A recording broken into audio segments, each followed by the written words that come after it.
Welcome to the stream. Happy Saturday night. Happy Saturday night. I have to get this out of the way before I forget. Tonight's stream is not going to be super long. I have been talking all day today, and I feel like my vocal cords are starting to give way. So I'm going to opt to not make sure we don't go super long tonight. Unfortunately, for our Higurashi stream, I was busy most of today, but I'm sure everyone will understand for sure. Hope everyone's doing well. We are back to actually reading and not watching Higurashi. I hope people enjoyed and or at least didn't mind the 3 stream break where we watched the live action Higurashi. I'll say, maybe selfishly, I had a lot of fun watching that. I know it's obviously not what everyone wants in the exact moment, but to me, made a lot of sense. I stick by the decision to watch this live action series on this channel. You know, it was a nice, in my opinion, a nice buffer to getting back to reading, before getting back to reading. If you disagree with me, don't tell me, because then you're gonna make me cry, and nobody wants that. Trust me. So yeah, we're back to Higurashi. So I had to, over the last week and a half while the live action was going on, had to figure out which of these extracurricular branches we would tackle first. So our options really were Ray, which includes... Oh, I had a visual here, so let's see, what do I got here? Yeah. So we have Ray here,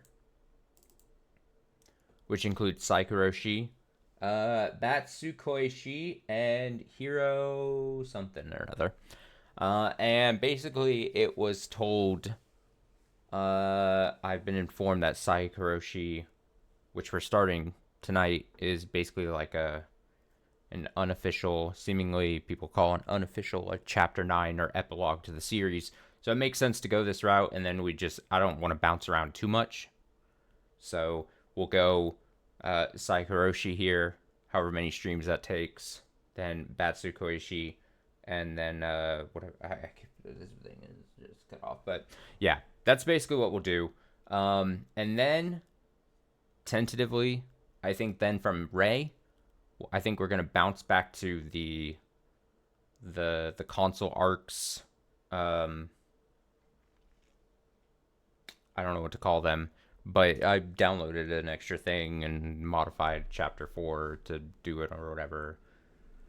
I'm just going to assume that I did everything correctly and didn't break anything while I was doing that. And then after that, all those, then we'll go into Higurashi Ho, Hou, which includes a couple of extra stuff. Maybe there will be some extra bonus things hidden along the way that I didn't mention along that path. If for some reason you think that my decision on this path is wrong, you can actually inform me. I won't cry. Let me know, or forever hold your peace. Basically, before we get to it, that's basically what I'm gonna say is, if you think that if you have a compelling argument as to why a different direction I should change things, other than just like, oh, I don't like this certain console arc, so don't read it first, kind of thing. If you have a more compelling argument than that, sound off at whatever point, and I'll maybe consider it. But as of right now, that's the path we're going to take. So we're going to start with Ray. It just makes the most sense to me. I'm going to open the game.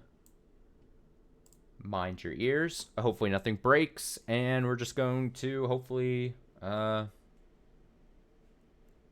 everything is going to make sense once I open this thing.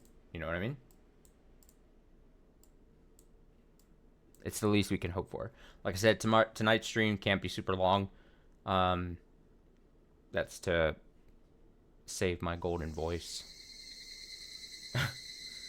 I maybe have about 2 hours around-ish that I can give tonight, I think, as far as time-wise goes. What is this? A picture of fucking our girl Rika? It's been, now here's the thing, the other thing I'll say. I guess there's always a chance someone just somehow they search YouTube for Saikoroshi and then they found this. Or there's a chance that some people watched throughout the whole series and then didn't watch the live action stuff, so they're going from finale of chapter 8 to this, potentially. Whatever the case is. Or if you watched the live action stuff with me, again, hope you enjoyed that. But now we're like I said, about what, 2 weeks or so from when we read the finale. I hope everyone enjoyed it. I hope everyone enjoyed the series again. I'll mention. And like I said, we have several, probably a good handful of Higurashi streams still left to go as we slowly trudge forth and see what these other stuffs have for us. Also, someone made a comment. I forget who exactly. It was on something, probably a YouTube comment, but I don't know, maybe a Twitch live chat at some point. Mentioning that obviously these extra stuff beyond the 8 chapters, are of varying quality. Some not written by Ryukishi or whatever. I fully understand that. Same mentality I have for Umineko that I read last year. I'm aware, and I am aware that some of the extra stuff is goofy, or non-canon, or not written by a certain person. Whatever the case is, if for some reason you're like, I don't want to watch this, then that's totally a fine decision. I would say, don't be like one of those people that are like, feels the need to voice that it's bad and I should feel bad for reading it or something. Not, pointing any fingers or naming any names or anything from the past couple years or anything, but just saying that if it's like, if we're at a certain arc or a certain story or something, you're like, this is stinky poo-poo or whatever, that's totally a valid opinion to have. You can just take the exit ramp off the highway that is this Higurashi playthrough series. I'm going to just lump them all together. But if you're like, oh no, oh god, here comes Saikoroshi, I hate this shit, fuck you. I envision that's you talking to me through your computer screen. If that's you, just kindly take the most recent exit and then everything's fine. We'll be okay. It'll be great. Everyone will survive. Also, hello.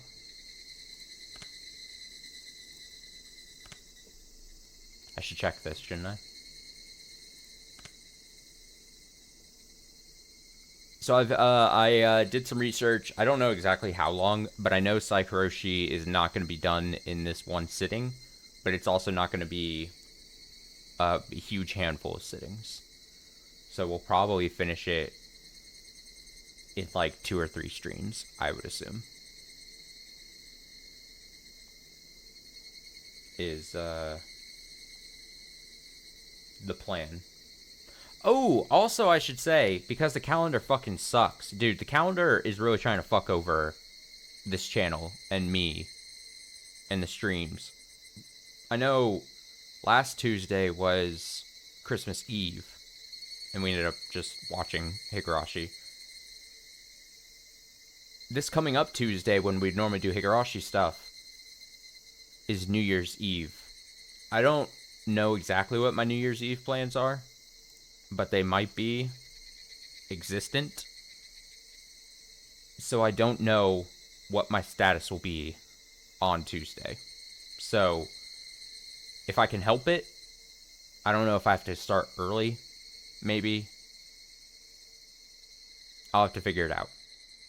But I'll just say, if I can help it, we'll do Higurashi at some point on Tuesday. Maybe like a weird afternoon one. I don't know. But if I miss Tuesday's stream, that's why. Apologies in advance. That's what I'll say. Click the screen. Rika's got a glass of wine. Let's fucking go. The unofficial chapter 9. Oh, what is this? Okay. No worries. Thank you. Thank you. I just gotta make it. I've always said I'm as transparent as I can be about scheduling and whatever the case is. I just need to set everyone's expectations as to the best of my ability. Because I always say I don't have a hard schedule. I try to stick to some sort of schedule, but since I don't have a hard schedule, I try to like give people as much notice as I can. And it wasn't until today when I looked at a calendar and was like, "Oh shit, New Year's Eve is on a Tuesday." All right, so we have Saikoroshi. I think we're gonna go Saikoroshi, and then I think we're gonna go Batsukushi, whatever this is, and then Hiru Kawashi is the order I think I was told to do. This being listed as the worst option, the most awful daydream, and then the strongest pursuer of love. How scandalous. I don't know what that means, but I can't wait. There were some extra Umineko stories that we read that were fucking I can't think of a term or a word. Extra.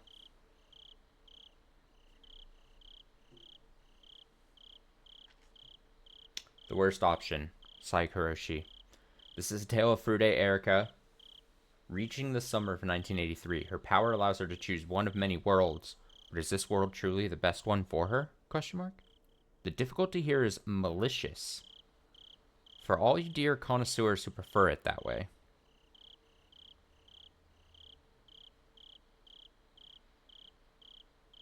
Oh, I did say Erika, didn't I? I said Furude Erika because okay, so I think it's fair for me to say this. There's someone again, also names, YouTube names, usernames, whatever the case is. There's someone currently working through. I mean, I can see the YouTube stats. I know there are people who are still to this day backlog, and I can see them work through like the Umineko series that I did last year. But my favorite thing, one of my favorite things, slightly favorite thing, is that there's someone who is currently working through the Umineko series and then leaves their thoughts basically as they're watching it. The back, you know, they're in like the late 40s, I think, at this point, part wise. And then they leave their thoughts in the YouTube comments. So every like, and I think they're in a way different time zone than me. So basically, I wake up to their comments on the YouTube videos,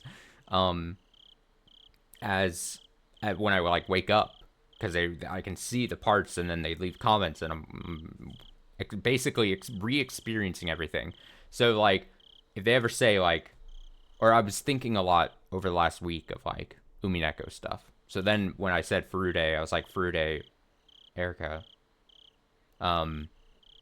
So I have, while all this Higurashi stuff has been going over the last, like, couple months, I have, like, a dedicated person, like, working their way through the Umineko playthrough, which is exactly what I want. When I think about, like, the YouTube, the VODs and everything, like, that's exactly why they're there. Like, whether people leave comments or not, I just hope that people do find enjoyment working through the series.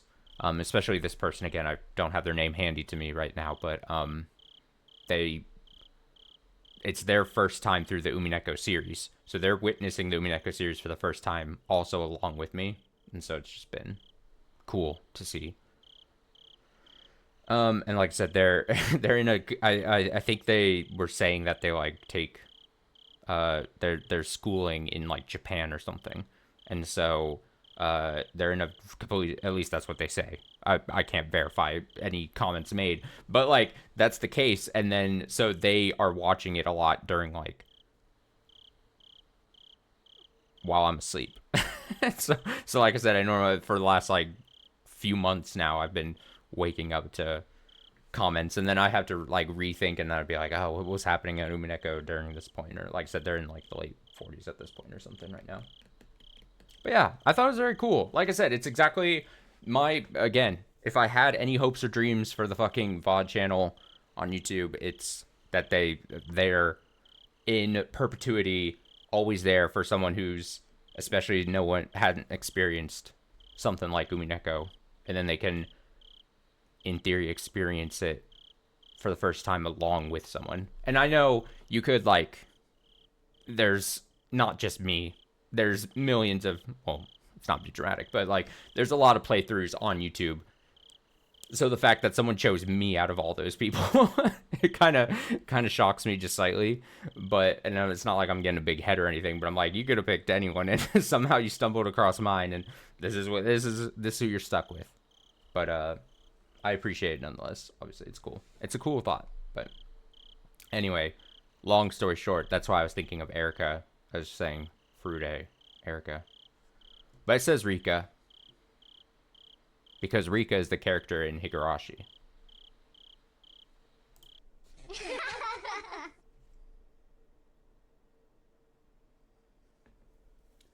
Bread rained down from the heavens. Some lamented that it was not meat.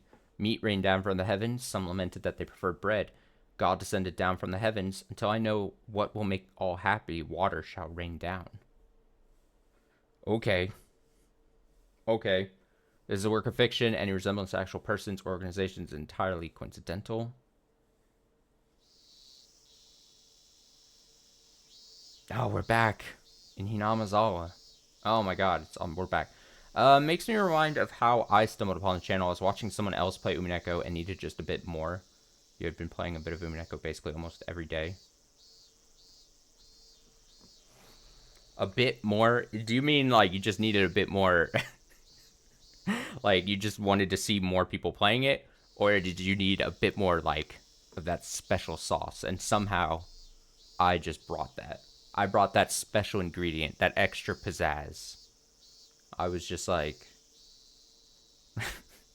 I was the missing ingredient to your enjoyment of watching someone play Umineko. I remember I caught up with the VODs. In this case, it was more people playing. No. You know what? I respect the honesty. I respect the honesty. I'd rather get an honest answer.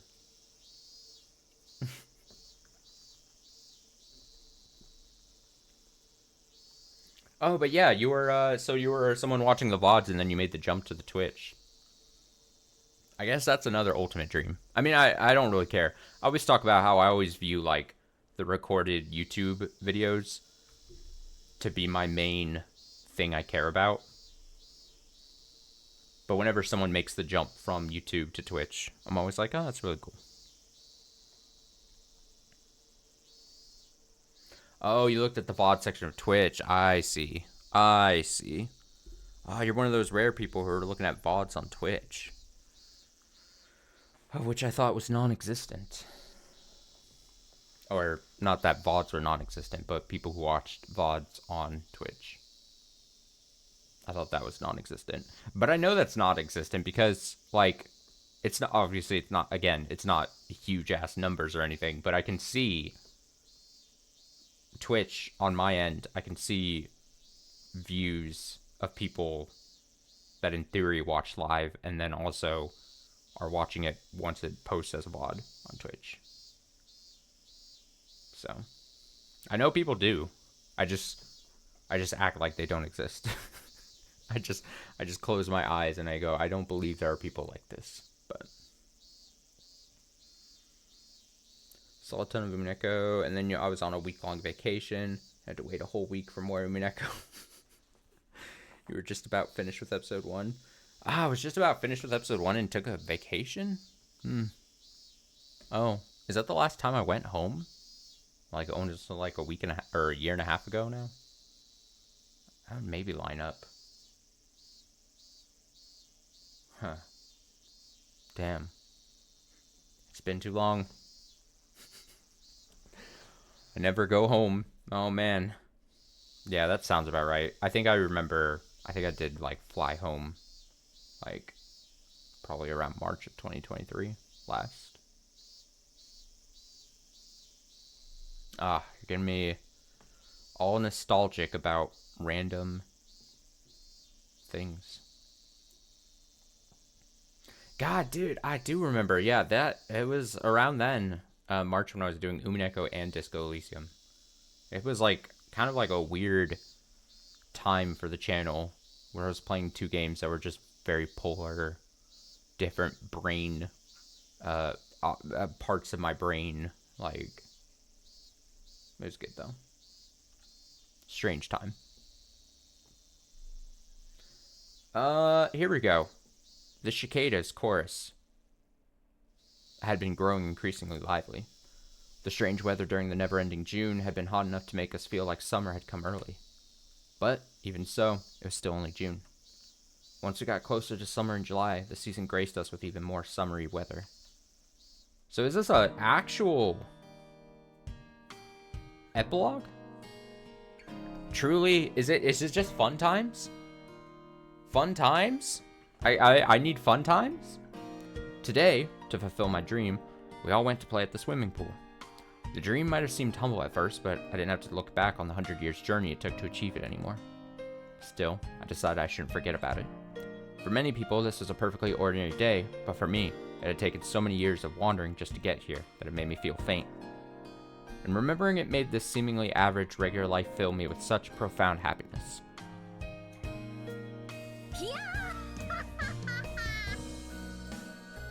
Sorry, adjusting audio. Wow! Ha ha ha!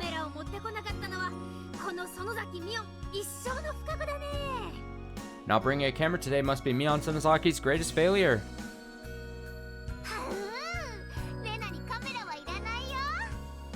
How? I don't need a camera. Uh-oh. Oh shit, I fucked up. Oh, I grabbed the edge of the... Oh. I broke the thing. Stand by. Let me fix it. Jesus. I'm so out of practice. I take 3 streams of not reading Higurashi and look what it does to me. 1 second. Now I'm going to be meticulous about this. There we go. Close enough. My bad. Sorry, y'all. Ooh, I said y'all? Ooh, I hate saying y'all. I try very hard. It's actually not that hard for me to not say y'all. I don't like that as a... Even though I live in the South here in the States. Everyone around me says y'all. I just don't like it. That wouldn't like slip by. Ooh, but I don't like... Wait, 1 sec. 1 second. I'm gonna fix it again.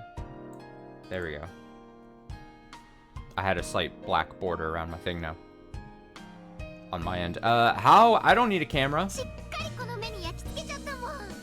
I've burned this into my memory already.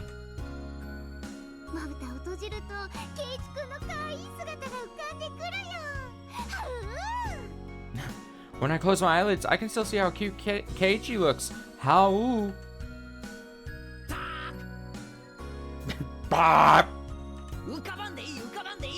Don't look at them, don't! I'll file your eyelids off your face.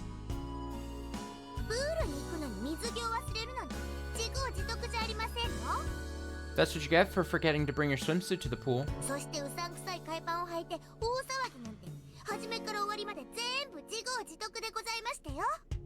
And the whole ruckus about you putting on those shady swim trunks too, from beginning to end. You reap what you sow.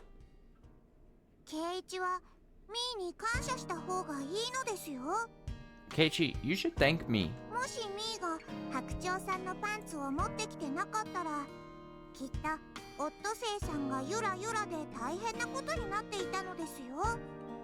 Keiichi, you... Oh wait,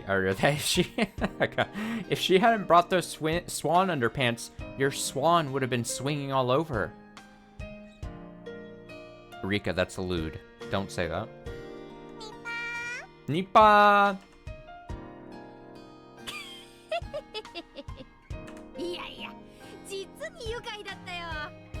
Boy, was that a joy to behold.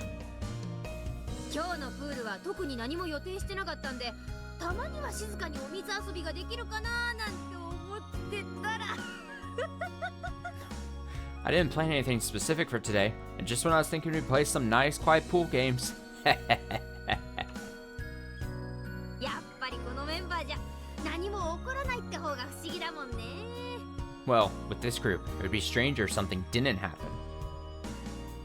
いや、それだけは断じてありえね No, that's definitely wrong. え。何も予定してなかったら、あんな恥ずかしい白鳥のパンツをわざわざ持ってくるわけねえだろ。If you hadn't planned anything, you wouldn't have bothered to bring those embarrassing swan underpants here in the first place. 何か口実をつけて俺に履かせようと企んでいたに違いねえ。You were scheming, looking for some excuse to get me to wear them. I'm sure of it.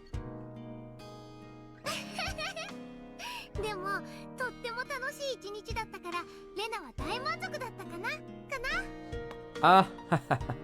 But today was really fun, so I'm totally satisfied. I am. そうですわね。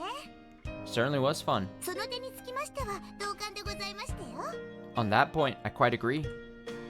Satoko smiled at me, looking for my agreement. So I sent her back just as brilliant a smile, expressing just how much fun all the romping about today had been. Romping about.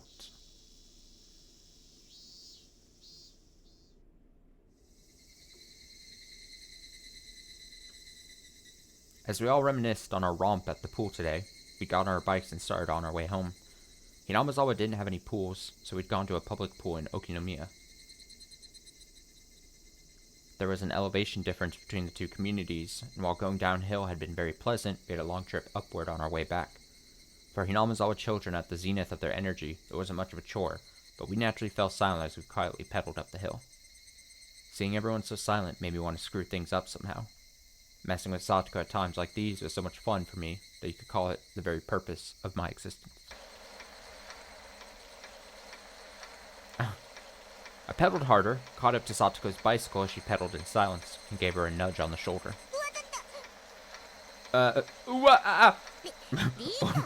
She did the Rika! Meep. After pretending to be mean to Satoko, I sped up. Of course, she sped up too and chased after me. Satoko struggled to somehow nudge me back, but I was no slouch either. Our speeds naturally increased, and we began to quickly pass the others in the group. What's this? A race? This old man won't lose either. You shouldn't fool around on the road. Oh no, something terrible is gonna happen, isn't it? Someone's gonna get run over by a car or something. Or they're gonna fall and break their arm, or... I can only assume the worst things at this point. It's like, a car comes out of nowhere, a bear attack maybe, or someone breaks an arm.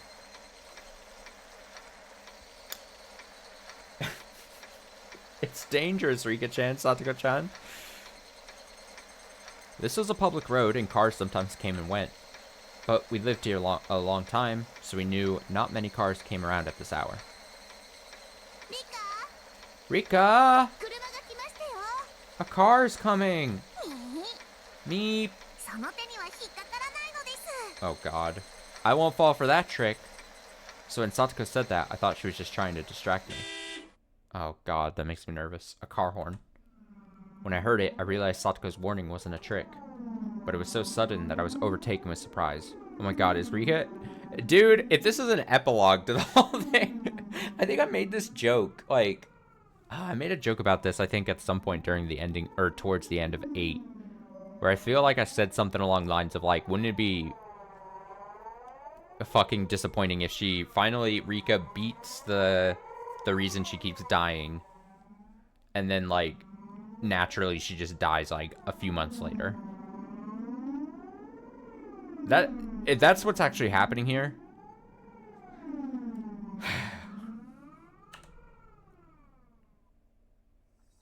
When I looked in front of me, the car was right there. I panicked and violently swung my handlebars. The motion was more than aggressive and sudden enough to throw me off balance. As my body lurched forward, I realized I was flying through the air. My nose caught the whiff of asphalt, telling me I was a moment away from being hurt.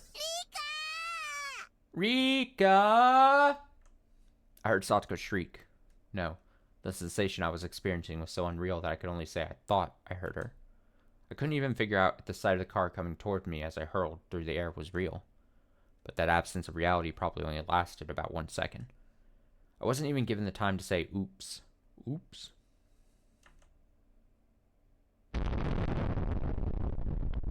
Ah.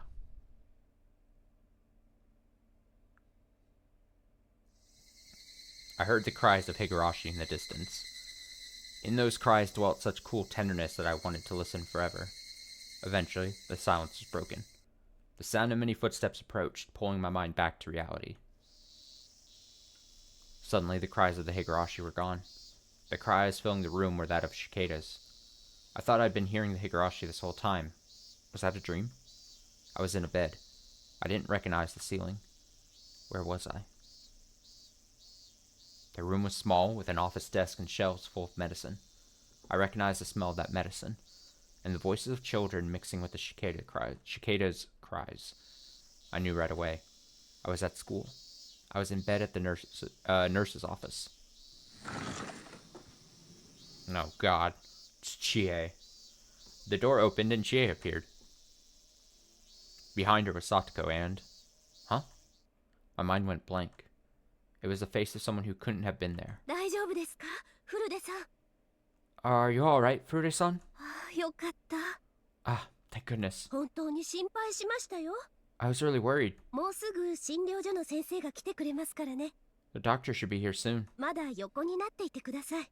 Please, stay in bed until then. よかった。 Whoa! Whoa! Okay. So, for a second, I thought we were going a different route. I thought it was like, oh, someone's face who shouldn't be there. And I thought it was going to be Takano. And I would have been like, oh, hold up. Hold the phone. But no, it's Satoshi.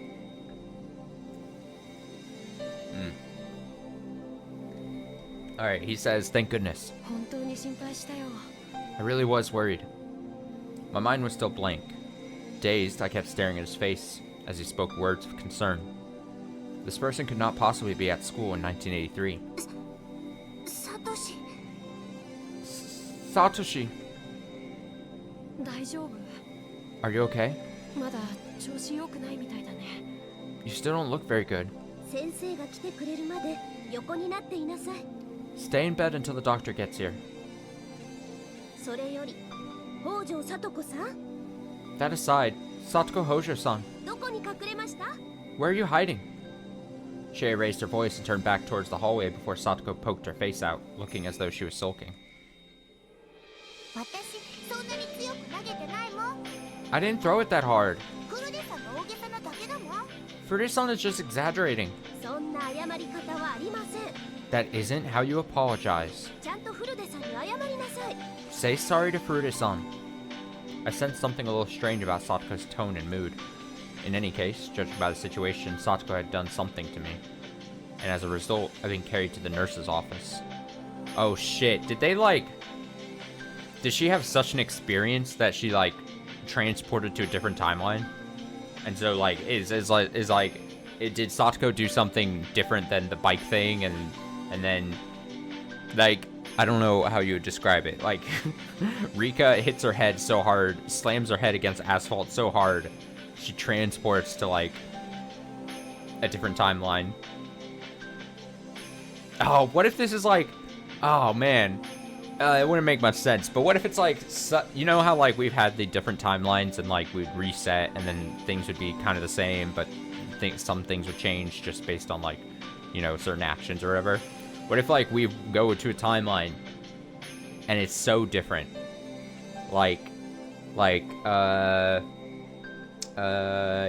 Just an example, Takano isn't a bad person. She basically takes the place of Tomotake. And you know who is the bad person?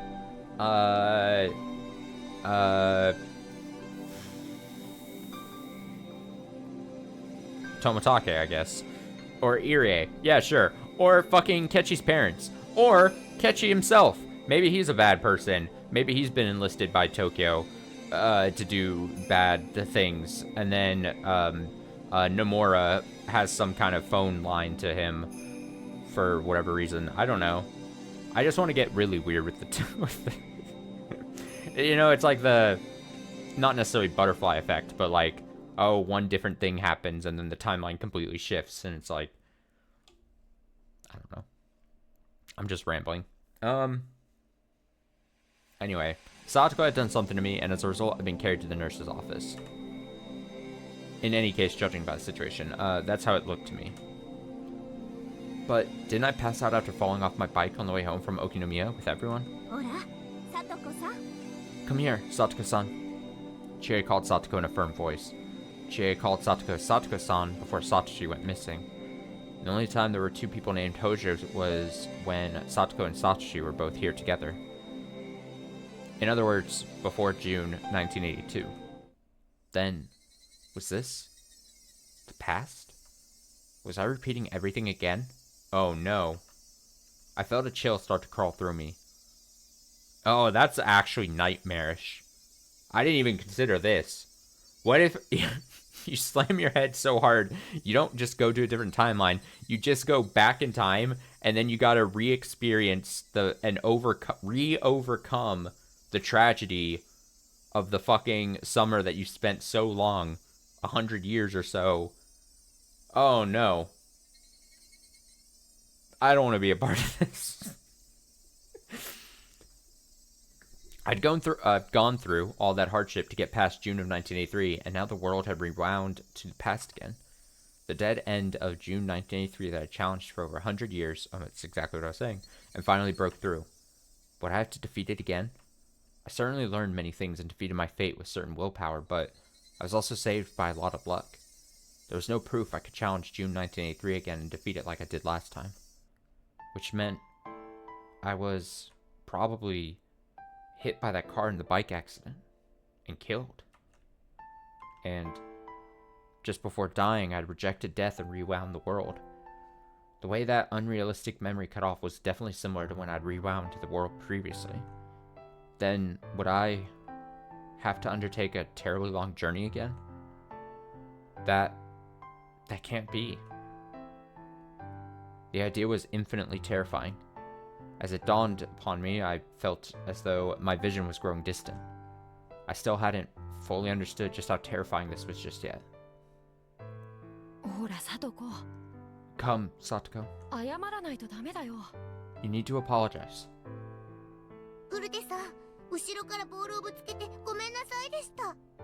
Furude-san, I'm sorry for throwing the ball at you.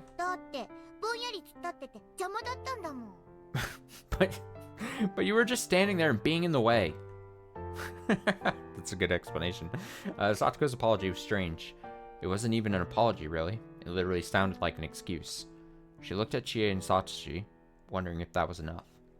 It didn't seem like Satoko had any intention of apologizing for throwing the ball at me. Because Satoko wasn't even looking at me. Not really. I wasn't. It was like I didn't belong in her world. She never treated me this coldly before. And before anything else, she's talking strangely. It didn't seem like the situation that had befallen me was a rewind to so far in the past that Satoshi was still around. Something else had happened, something bizarre that I didn't understand. That's how I felt as I listened to the odd way Satoko was talking. She sounded far more normal than the Satoko I knew. Satoko made a face, like reading out a standard written apology was enough, then ran off into the hallway. I checked the clock. It was right in the middle of afternoon break. She was probably rushing back to the schoolyard because she didn't want to miss any more playtime. As she turned her back on me and ran away, I suddenly felt very cold and sad. If the Satoko I knew had hurt me enough to put me in the nurse's office, she would have stayed with me the entire time. Her footsteps vanished before she'd even looked at me once. It didn't seem like she hated me. It felt like she wasn't even interested. What was happening? What year and what month was it right now anyway? Hanyu was nowhere to be found. Despite wanting to know, no calendar or anything like one was nearby, so it didn't seem like I could find out right now. Most normal people would give you a strange look if you asked what the year and month were, and I'd learned from my long journey that I had to be careful about that.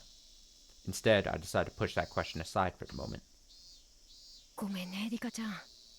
Sorry, Rika-chan. I'll make sure to talk to Satoko later.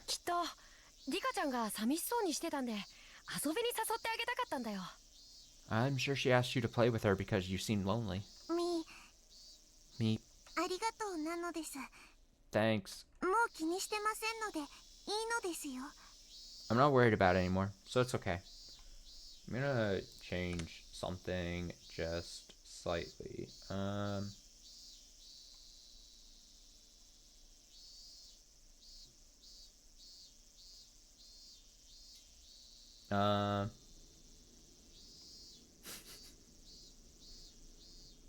What? Wait one moment. Where the fuck is...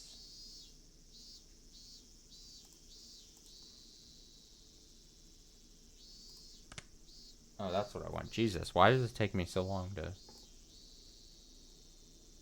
I'm boosting that up slightly to match the rest of the series. I feel like, God, this is such behind the scenes thing, but like, ever since, I want to say it was like, probably at least chapter 8 and maybe chapter 7 as well, they changed up the audio balancing in the game than it was in like the first 6 chapters or something. So I had like, I can see obviously the audio levels for the stream on OBS, and I can see when they're talking what it reaches like peak. And then like they changed, I don't know. Whatever. Meep, thanks. I'm not worried about it anymore, so it's okay. As Satoko's older brother, Satoshi apologized in her stead. He seemed no different from the Satoshi I knew. そう。 Alright, じゃあ僕はもう行くから。 I'm going to get going then. ありがとうなのですよ、サトシ。 Thank you, Satoshi. Anytime. Satoshi gave a little wave of his hand, turned, and left the nurse's office. A new set of footsteps approached in his place. From their pace and sound, it wasn't a child. It was probably Coach. She had called for him. ああ、先生。 Ah, Doctor. 急にお呼びしてしまってすみません。 I'm sorry to call you out so suddenly. さっき意識が戻ったところなんです。 She just woke up a few minutes ago. そうですかね。それはよかったよかった。 Is that right? That's good, that's good. It was a throaty voice. It wasn't Irie? Uh-oh. The man who suddenly appeared was one I'd never seen in the clinic or even at the Irie Institute. Oh, we got some jazzy music.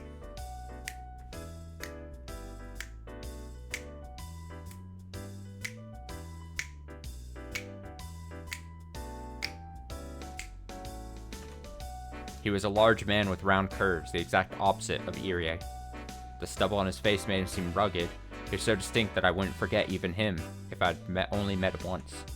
And yet, I had no recollection of him. But he was wearing a white robe, and she had called him the doctor from the clinic. So he must have been a doctor from the Irie clinic.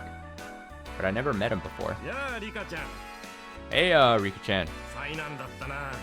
You sure went through a lot. ボールがぶつかったのは後頭部。 Did the ball hit you in the back of the head? ちょっと見せてもらっていいかい？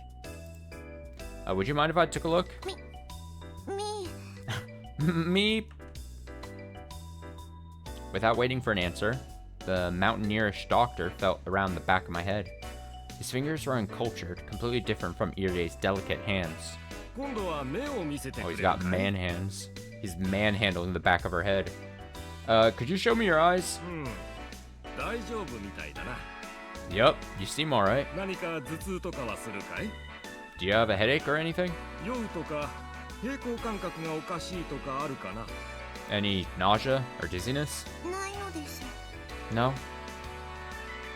うん。多分大丈夫とは思いますけどね。 I think you're probably fine then. 念のため診療所に連れて行って脳波を見ましょう。 Just to be sure, we'll take you to the clinic and look at your brain waves. まあ、わしの見たところ問題なしですな。 Still, as far as I can see, there's no problem at all. Gah ha ha ha! The doctor laughed uproariously, spraying spittle everywhere. Yucky. Chia gave a look of relief too, as if that was a sign there was no problems. そうですか。 I see. では、念には念ということで、よろしくお願いいたします。Then, just to be safe, I'll leave her in your care. ウルデさん、先生と一緒に診療所に行ってきてください。 Furuya-san, please go with the doctor to the clinic. うん。 Indeed. 午後の診療が始まる前に済ませてしまおう。 You'll be in and out before afternoon hours begin. さあ、行こう。 Let's go. The big doctor, acting too familiar for my taste, pushed me out the door, and before I could fight my feeling of wrongness, I was taken out to the nurse's office. What was this world? Sometimes the dice came up with strange numbers and caused little difference. But this is the first world that felt this wrong to me. Did the dice rolls turn up something rare? After repeating this world for over 100 years, I thought I'd figured out pretty much every event, and yet this all felt so strange to me. There was something immeasurable about how strange it was. I couldn't help but feel intensely anxious. I put my shoes on at the entrance before being taken to a parked car in front of the school gate. All the while, I stared at the big man's back as he walked, racking my brains trying to remember him, but I couldn't come up with anything. No matter how much I thought back, I couldn't recall any man like this in the Mountain Dogs, much less the Erie Institute.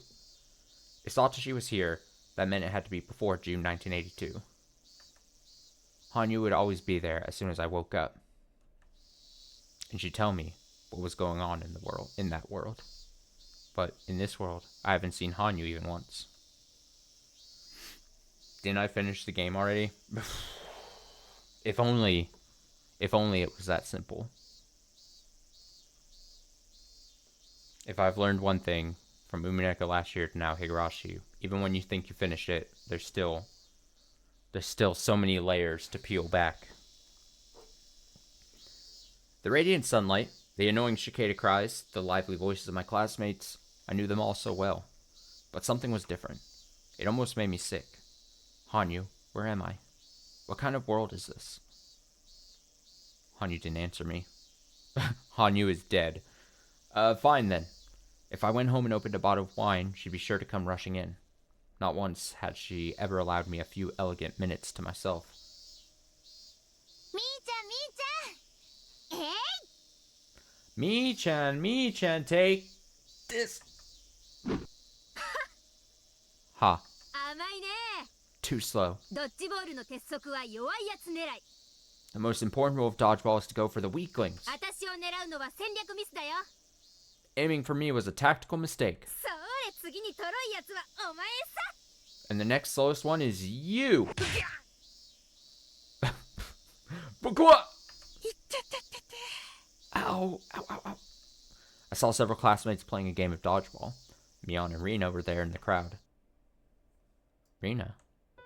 Any world where Rina was present was later than April 1982, and Satoshi disappeared from the village in June 1982. The only time Rina and Satoshi could be here at the same time was a short span from April to June of 1982. It didn't seem like I'd gone as far into the past as I'd feared, but I still had to repeat the June of 1983 that hadn't changed. Did I have to complete those long, difficult days of nothing but strife yet again? Teaming up with my friends, trusting each other, grappling with our suspicions of each other, believing in miracles, and fighting alongside everyone. And all the coincidences in the world to help save us. If we missed any of those elements of the process, this world would end in horrific tragedy. I'd gotten past this dead end before. This was the second time, so I understood a little of how to fight against Takano's group. So I probably wouldn't have to spend another whole 100 years. Even still, it would definitely take several of those years, if not dozens. But I never wanted to spend another day in that June of 1983 ever again. The despair I felt at reaching the goal once, then getting kicked back to the start. Sigh. I got into the man's car, and as it bumped over the rough roads, I sorted out the situation I was in. That day in July 1983. I went to have a good time at the pool with everyone, and on the way home, there was an accident, and I died. And right before dying, I used the power I never thought I'd have to use again to turn back time once more. This world was probably in June of 1982. It was considerably hot, so the Wadanagashi festival couldn't be far off. That meant the countdown to Satoshi's disappearance had already begun. Early in the nurse's office, he'd given me kind and considerate words, but an unyielding darkness would have been starting to take control of his heart, his fear of his inescapable terminal illness's footsteps. I thought back to how the Hozier siblings had looked in the nurse's office, and to Satoko and Satoshi's everyday sibling relationship. It would cease to be an everyday thing in just another few days or weeks. Satoko's somewhat cold treatment of me had hurt, but when I remembered that, I felt pity for her. Satoko, for now, at least, treasure that time. Your relationship with Satoshi is limited. That cruel fact hadn't been overruled a single time in any of these 100 years of worlds. In other words, it was inevitable. I can only sympathize with the fate awaiting Satoko now. Eventually, the Irie clinic came into view. Every time I saw it, I was struck by its magnificence. It was almost too much for Hinamizawa. But this time, the clinic building felt a little dull, as though affected by the sadness coloring my heart.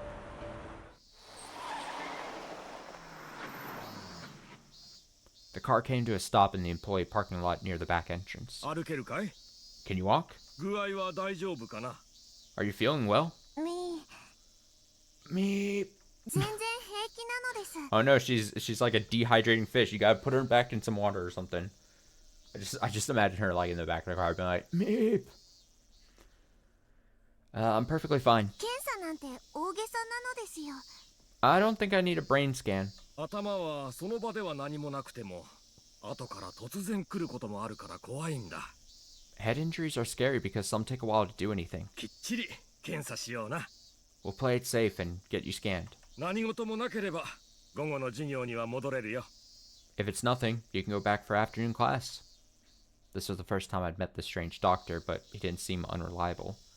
Maybe the cloudiness in my expression made me look like I was worried my injury was serious, and that was why he tried to cheer me up. His attempt at encouragement was off base, but for now I told myself that he wasn't a bad person at least. The air inside the clinic smelled unfamiliar to me. Inside, it was the same clinic as the one I knew, but something was different. On the whole, it felt old, like I'd find cobwebs if I looked, and I recognized none of the nurses we passed. The only people I knew were some elderly villagers chatting as I watched TV in the waiting room. Oh, is that you, Rika-chan? What happened? Do you have a cold? 校庭で飛んできたボールが後頭部に当たったんですよ。 Someone during recess threw a ball and hit it at the back of her head. 一応脳波を見ておこうと思いましてね。 Figured we should do a scan to make sure. 頭は怖いからね。Head injuries can be scary. でも若いんだからボールの一つや二つ平気平気。 But you're young, so I'm sure 1 or 2 balls to the head is nothing.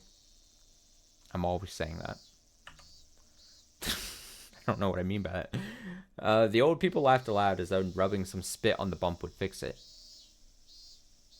Something about their behavior was strange, too. The people I knew would get out of their beds, start praying, and make a big fuss just because I got a bump on the head. Maybe they'd say 1 or 2 balls is fine because you're young if I were a normal child. But for me in particular, in Hinamizawa, that was impossible. This all seemed very wrong. Something huge, something I couldn't ignore, was different about this world. さあ、リカちゃん。 Rika-chan, 入って入って。 come in, come in. After large man went straight into the examination room, he called me in. The queen carrier had come for an examination, and the next logical step was that Irie, the doctor, would appear. But he hadn't appeared yet. The discomfort I'd been feeling this whole time got even stronger.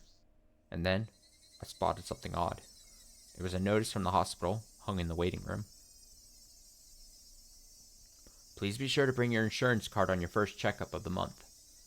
Takano Clinic. Oh. I think I said that. Huh? Takano Clinic? I looked around at the other notices hung about the waiting room. All of them had Takano Clinic written at the end. Not a single one said Irie Clinic. Where am I? Rika-chan, どうぞ。 Rika-chan, come on in. 時間ないから早く入って。 We're burning daylight. I heard the man's deep voice from the examination room again. I ignored him and burst out the front entrance. Why? Because I wanted to know. To know the name of this clinic. Oh. Takano. Clinic. It looked exactly like the Irie clinic I knew, but there it was. The answer to why everything felt so out of place. ここどこよ。 Where is this? I could feel the strength drain from my body. My legs gave out, and I sat. For a while, I stared dumbly up at the name that was inexplicably different. I'm not sure how long I stayed like that. Eventually, the big doctor from before and a nurse came running out. They asked me if I suddenly felt sick, and if I didn't answer, they would annoyingly get even more concerned. So, somewhat offhandedly, I lied that I felt a little dizzy for a moment. But they must have thought that vertigo pointed to a symptom of something. They picked me up and brought me into the examination room, hooked me up to an EEG terminal, and told me to rest. み Meep!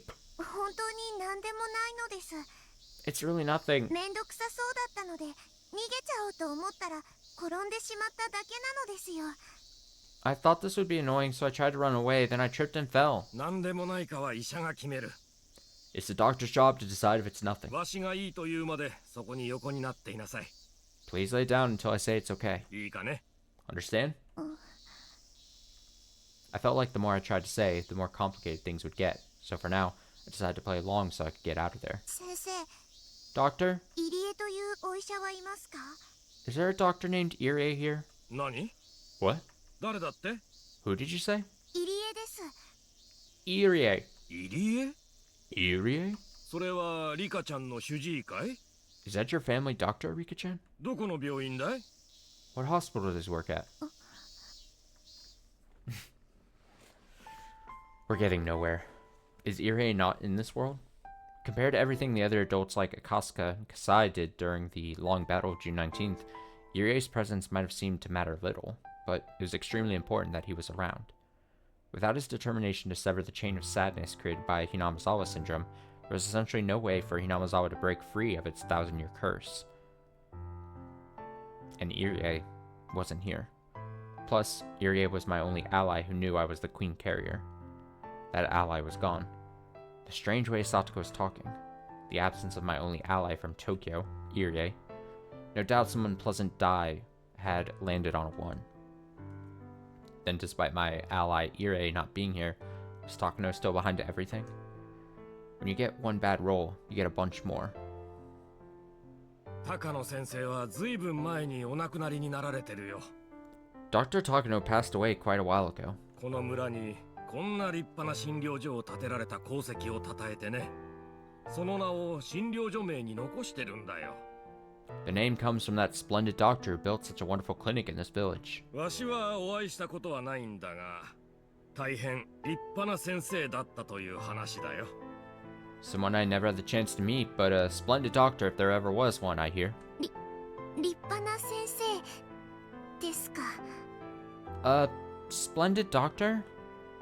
Would the occult-obsessed Takano ever be praised as a splendid doctor? And she passed away a while ago? When I looked around the examination room, I found a picture of some old people hanging in a frame. On it was written founder and first director, Ifumi Takano. Ifumi Takano. Wasn't that the man Takano looked up to, who she called her grandfather? He was the first one to discover the Hinamazawa syndrome, but nobody accepted his theories about it, and he passed away in despair. Takano had understood his chagrin, and eventually made a big decision, then began to build a future so stable you could call it fate. That Takano? 鳥の高野高野さん？ Another person named Takano? 高い低いの高野先生じゃなくて？ Not the founder? わしは知らんがね。Can't say I know them. 看護師さんにもいないし。 None of the nurses are named that, anyway. わしが来る前に辞めた古い看護師さんかね？ Maybe it was an old nurse who retired before I got here. 違うと思います。 I don't think so. 若い女なのです。 She's a young woman. うちにはそんな人はおらんがね。 There's nobody here by that name. そんな看護師さんがいたら、ぜひうちに勤めてもらいたいね。 If there was a nurse like that, I definitely want her to work here. I'm so funny. The man guffawed with delight. He certainly didn't look like he was lying. He was speaking the truth. Then even Takano is gone. Irie was absent. Takano was absent. The Irie Institute didn't have its director or vice director. What did that all mean? Who was the director then? Oh, and what about the mountain dogs? The Irie Institute was, at its heart, a research institution. Without them acting as its hands and feet, it couldn't exist. おこのぎ造園という造園屋さんはありますですか？ Is there a landscaping company here called Okanogi Gardeners? え Huh? 造園屋さん Landscapers. さあね。 Couldn't tell ya. 造園屋さんにご縁があったことはないからね。 Never had to call one of them myself. ちょっとわかりかねるけど、 Wouldn't really know. それはどこの業者さん？ Where are they from? 沖宮に事務所があったと思いましたです。 I thought they had an office in Okinomiya. なら後で電話帳で調べてみたらいい。 Why not look them up in a phone book later? 個人では載せない人もいるけど、会社とかなら大抵は載ってると思うがね。 Individual people sometimes don't show up in them, but I think most companies should be in there. Could the Irie Institute not exist in this world? Would that mean this world didn't have a dead end at all? I couldn't figure anything out. Which dice were showing 1 and which were showing 6. Or was the stranger part the dots on the dice themselves? The game board I was a piece on now, and the game board I knew, were they different? Let's be a little more optimistic. Was it possible that Tokyo hadn't chosen Irie, but this man instead? Then would this man know I was the Queen Carrier? If he did, then a number of things would fall into place. The prudence of giving me a brain scan after just getting knocked over by a ball to the head. Wasn't that because he knew I was special? That I was the Queen Carrier? Then was this man playing the role of Irie in this world? I looked at the name tag on the robe he put on after coming into the room and read the name. 山本。 Yamamoto? ん？ Yes? It was a natural response. It seemed the name Yamamoto wasn't a problem.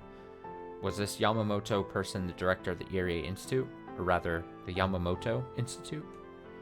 It was also possible that he crowned this clinic with the Takano name in commemoration of him succeeding Hifumi Takano's research. 山本はひなみ沢症候群のことはわかりますか？ Yamamoto, do you know what the Hinamizawa syndrome is? ひなみ沢なんだって？ The Hinamizawa what? 僕が女王感染者だとかわかりますか？ Do you know about me being the Queen Carrier? Or anything? 女王様？ Queen? Whoa! リカちゃんじゃまだお姫様ってところだな。 Rika-chan, you seem to me like you're still a princess. 将来は女王様になりたいのかい？ Do you want to be a queen when you grow up? そりゃでっかい夢だね。 You dream big. はい、OK。 Okay, there we go. もう外していいよ。 You can take it off now. I learned from just that short exchange that Yamamoto had nothing to do with the Hinamizawa syndrome. There are a few people unconnected to Tokyo in the Irie Institute too, but there were only a small handful of nurses and office workers. And besides, the Queen Carrier was currently in the clinic. Anyone connected to the Hinamizawa syndrome would have come rushing to me. Yamamoto had rushed to me, but he didn't know I was a Queen Carrier. What did that mean? I listened hard to try and catch the sound of Irie's indiscreet laughter, but all I heard was the TV in the waiting room and the motor of the goldfish aquarium. That maid-obsessed man with his ulterior motives during checkups was nowhere to be seen. Sorry, that's just a very funny way of describing Irie. That maid-obsessed man with his ulterior motives during checkups. That just sounds like a problem right there. That's problematic. Was nowhere to be seen in the examination room. It was simply uncomfortable, and the smells of dust and medicine made me feel unpleasant. Now I knew. This really wasn't the clinic I knew. It wasn't just a strange feeling anymore. It was a clear fact now. Yamamoto left for a moment, then came back and told me that there was nothing wrong with my readings. 具合が悪いところがないなら学校にもう戻ってもいいよ。 If you feel alright, you can go back to school now. もうすぐ午後の診療が始まっちゃうから送ってあげられないけど大丈夫かな？ Afternoon classes will start soon, so I can take you there if you need a ride. 一人で学校まで行けるかい？ Can you go to school yourself? み Meep. みーじゃはいかいいえかわかんないよ。 Meep isn't a yes or no. Finally, someone put Rika in her place. You can't just say meep for everything. どっちだい？ Which will it be? はい Yes. 大丈夫です。一人で学校に戻れますです。 I'm fine. I can go back to school myself. そうか。 I see. じゃあもう行きなさい。 Then get going. 千恵先生には学校にこれから戻ると電話しておくよ。 I'll call Chie Sensei and tell her you're coming back. Oh. When I saw Yamamoto pick up the phone on the table, I spotted a tabletop calendar next to it. June, Showa, 58. Showa 58. What was that in AD again? The Pacific War ended in Showa 20, which was 1945. 58 minus 20. Bad at borrowing, but luckily I don't need it. 58 minus 20 equals 38. Yes, 38 plus 20 is definitely 58. Then, if you add 38 to 1945, 45 plus 38 is 83. It's 1983? June? Wasn't that the same period of time I had just been living in? But, huh? That's impossible. In 1983, Satoshi is here? And Irie isn't here. Takano isn't here. Satoko is acting strangely. And even Hanyu is gone? Where am I? Hanyu, I know you're wasting time somewhere. Get over here with your ow-ows and tell me what kind of world this is.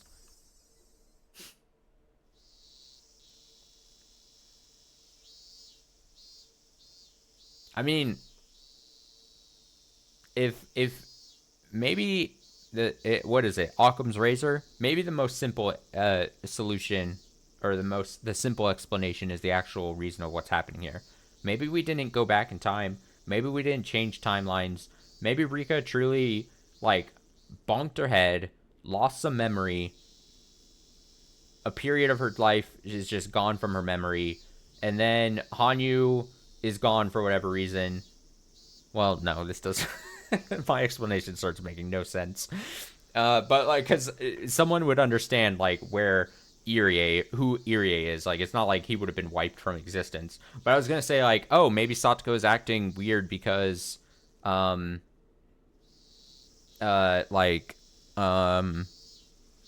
Satoko's just acting cold because they had a fight or something. I don't know.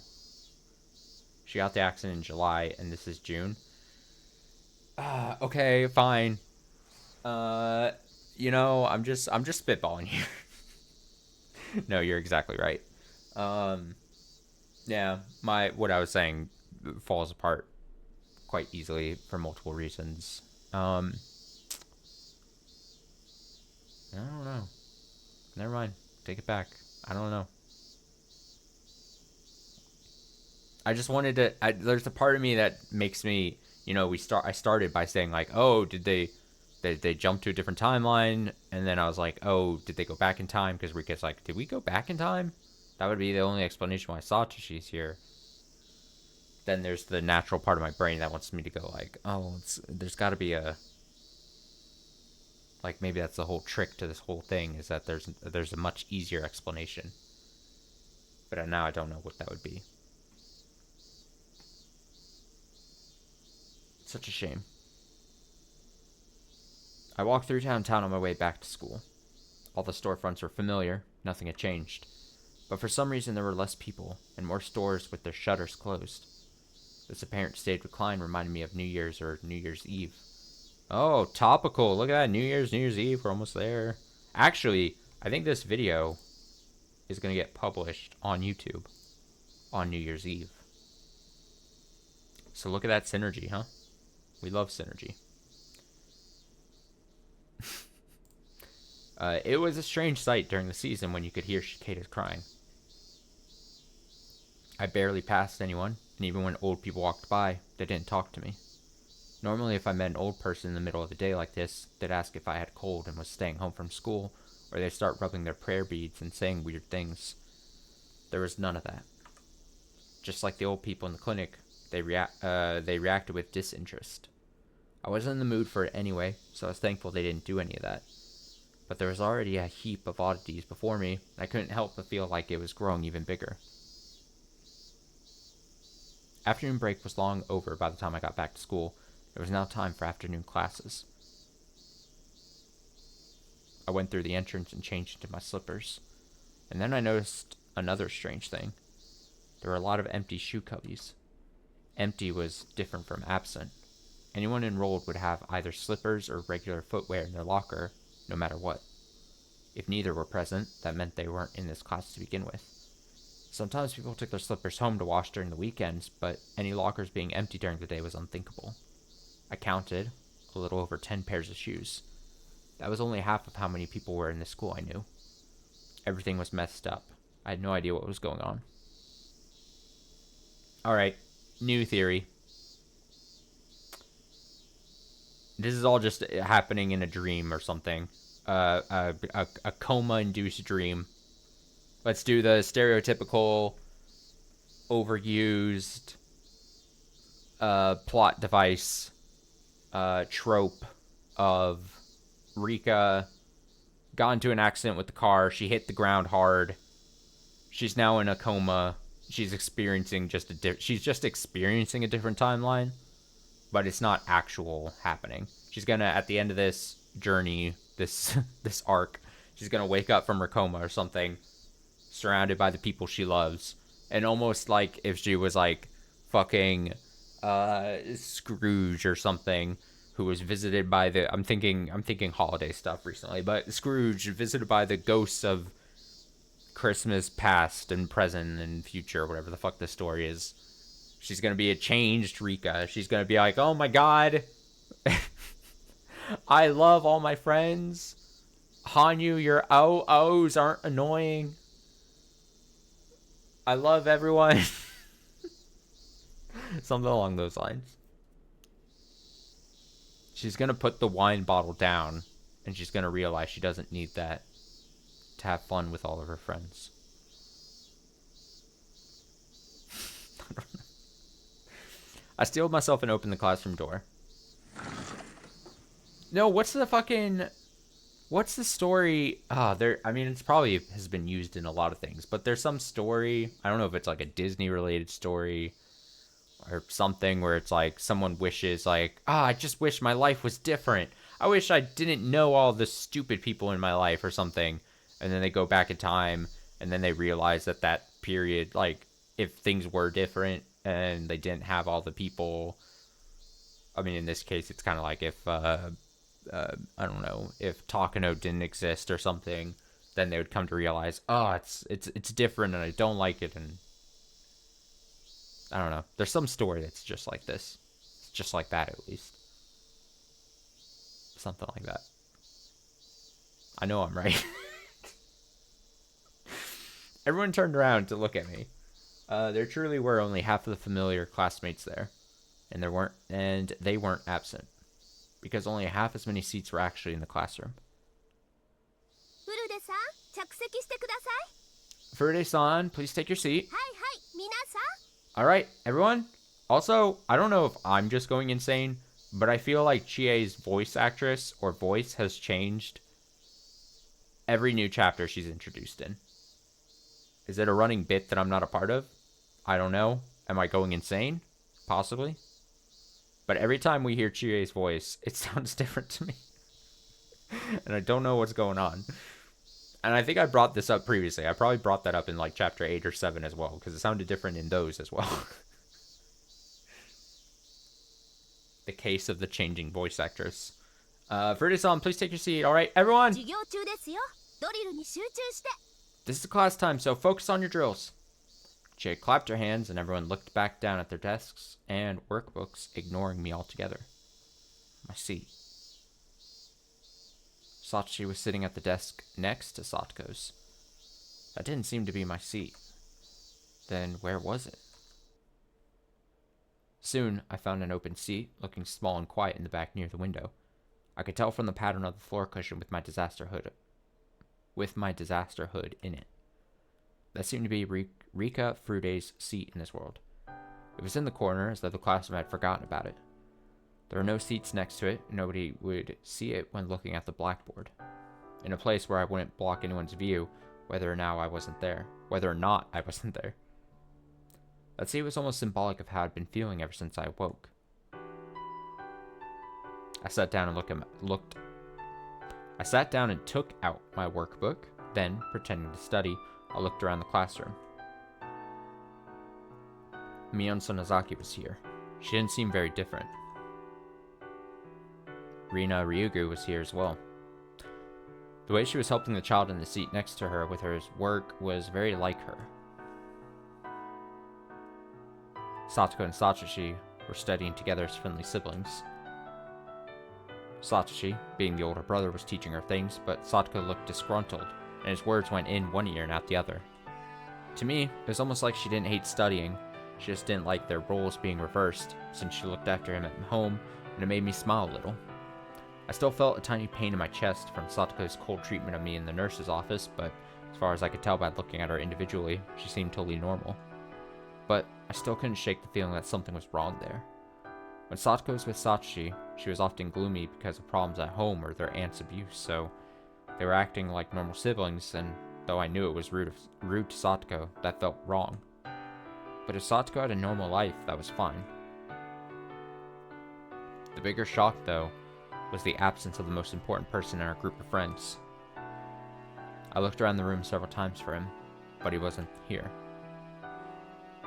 The most important? That's debatable, yeah? Let's not give over-importance to Keshi Maibara, alright? I'm just saying. Kechi wasn't here.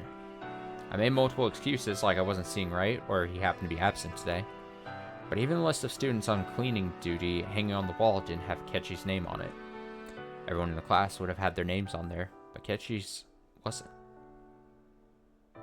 Keiichi Maibara did not exist in this classroom, even though it was June of 1983 in this world. I see. On rare occasions, there would be a world where Keiichi hadn't moved here. It wasn't the first time, but it was a sad thing. Keiichi was an important key to crushing the fate of June 1983. If he wasn't on the game board, then this game was predetermined to be a loss. But was this even a game at all? Keiichi Maibara didn't exist in this classroom sounds like Umineko Red Truth wording.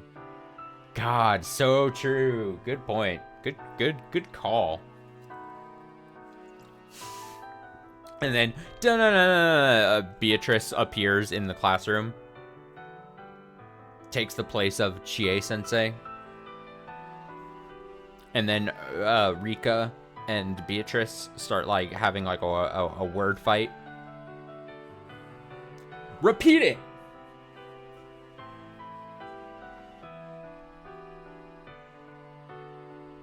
But was this even a game at all?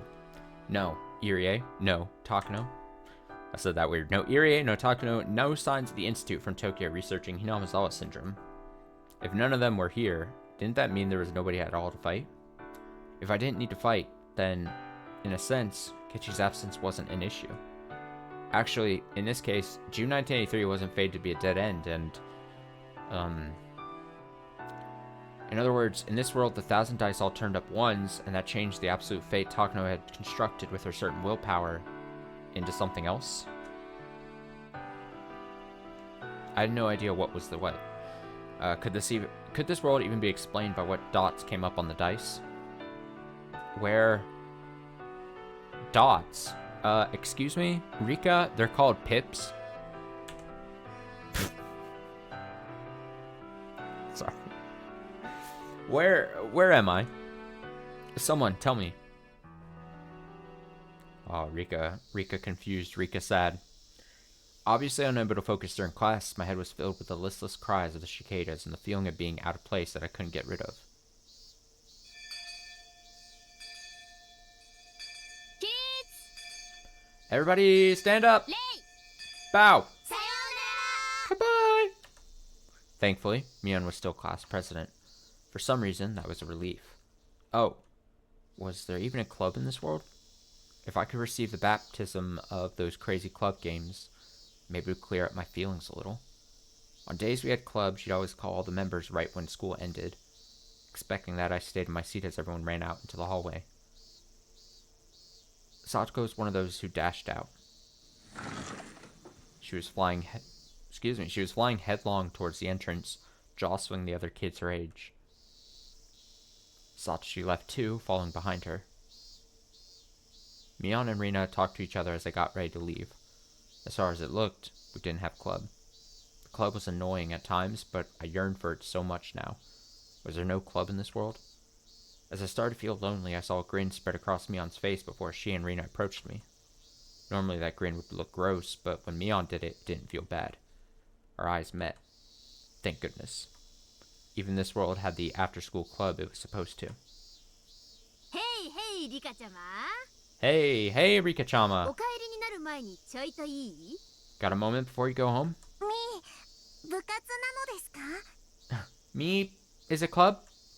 For the first time since coming to this world, I smiled. I had no idea what was going on in this world, so having one of my hopes come true made me very happy for the moment.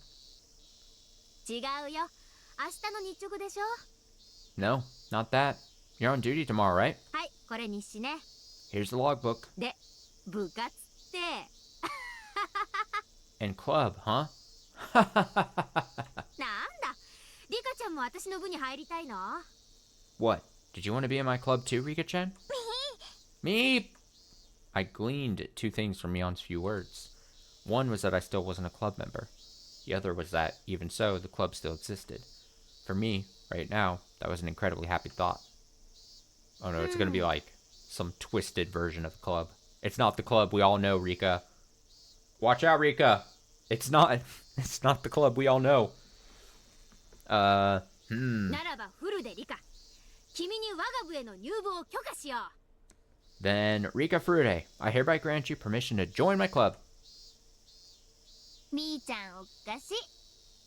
Mi-chan, you're being weird. Rina laughed like it was a funny joke. But why? ただリカちゃんとは同じ部になれても部活動は一緒にはできないんだよね。 But even if you're in the same club, you still can't do club things with us. どうしてなのですか？ Why not? だって I mean, リカちゃんちと私たちんち方向違うじゃない？ your house and my house are in opposite directions, right? み Me? Oh. When Mion said her club, she probably meant the club of not having a club. The going home club. And she must have been saying we went home in different directions, which was why I couldn't do club activities going home together with her. In other words, the club doesn't exist in this world either. みーちゃん、 Mi-chan, その部活動たまにはリカちゃんと一緒でもいいんじゃないかな。 can we have club activities with Rika-chan once in a while? ん？ 逆方向じゃん。 But we go in opposite directions. たまにはいいんじゃないかな。かな。 Maybe it's okay from time to time. Maybe. After I realized I'd have to go home all alone, Rina said she'd leave school with me. That kind consideration was just like the Rina I knew so well. We didn't have club, but Mion and Rina were still Mion and Rina. 私は悪いけどパスするわ。 Sorry, but I have to pass. チャキチャキ直帰しておじさんとこバイト行かないとなんないんで。 I gotta get back quick for my job at my uncle's place. そっか。 Oh, じゃあ帰宅部の放課後活動は私とリカちゃんの2人でしよっか。 then Rika-chan and I will have our after-school going home club. ありがとうです。 Thank you, レ Rina. ナ。 Mm-hmm. The three of us headed for the entrance. Our outdoor shoes were the only ones left. 僕が知っているより上履きの数が少ないのです。 There are fewer slippers here than I remember. Yes, I decided to naturally mention it. Reina responded right away. 寂しいけど仕方ないよね。 It's lonely, but what can we do? よらば大樹、長いものにはぐるぐるってとこさね。 As they say, you gotta look for a nice big tree when you seek shelter. そんじゃ悪いけど、私はこのまま失礼させてもらうわ。 Anyway, sorry about this, but I'm gonna get going. じゃ、レーナ、リカちゃんのエスコートお願いね。 I'll leave Rika-chan's escort to you, Reina.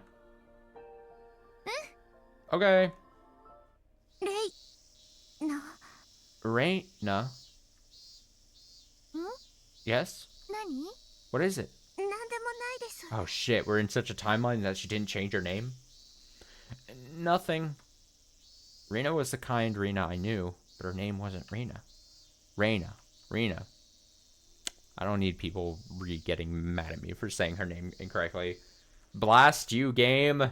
That was Rena's real name, but in the worlds I knew, she'd thrown it aside. Which meant she hadn't given up being Rena?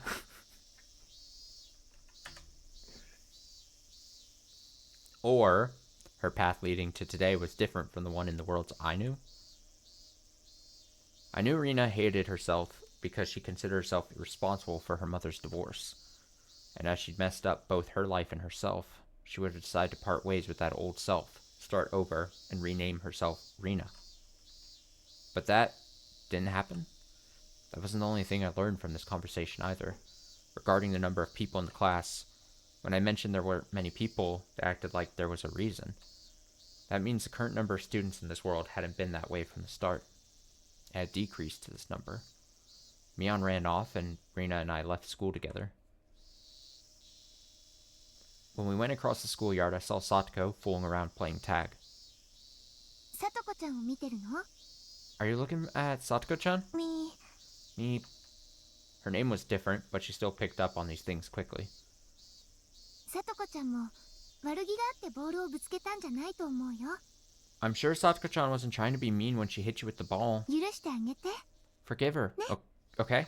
別にどうとも思っていませんですよ I don't really mind. Reina seemed to be trying to smooth it over. It kind of sounded like Satoko and I weren't normally friendly with one another. So I asked, 僕とさとこは友達ではないのでしょうか Are Satoko and I not friends? そんなことないよ Of course you are. ちゃんと同じクラスの友達だよ You're both in the same class. The way she said that was enough of an answer. Now I knew why Satoko acted so coldly to me in the nurse's office. In this world, Satoko and I weren't friends. Maybe that made sense. After all, if Satoshi was alive and well, then Satoko would spend all her time with him. The reason Satoko and I got to the point we could call close was because Satoko ended up all alone. I asked her to stay at my house, and we started living together. Of course, we were friends before that too, just nowhere near how close we were in 1983. Maybe, in the end, our relationship was nothing more than me sitting in Satoshi's empty seat. When I thought about that, when I considered what would happen if Satoshi was around in June 1983, maybe this was the most natural future. With regretful eyes, I watched as Satoko frolicked about. Satoko looked like she was having a lot of fun with her other classmates. She wouldn't even notice me going home from school. I'm going to stop thinking about it so much.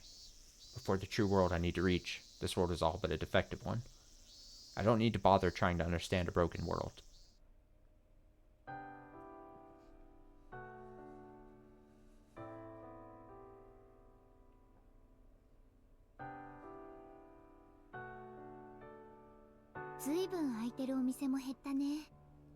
There's a lot less stores open too. When we went through downtown, with all its stores with their shutters down, Reina spoke up. I didn't care about this world anymore, but as a classmate going home with her, I answered unconsciously. どうしてこんなにもお店が減ってしまったのでしょう I wonder why so many closed up. それは当然だよ Well, it only makes sense. 来年までしか営業できないもんね They can only do business until next year anyway. 来るお客さんだって減る一方だし They're getting less and less customers too.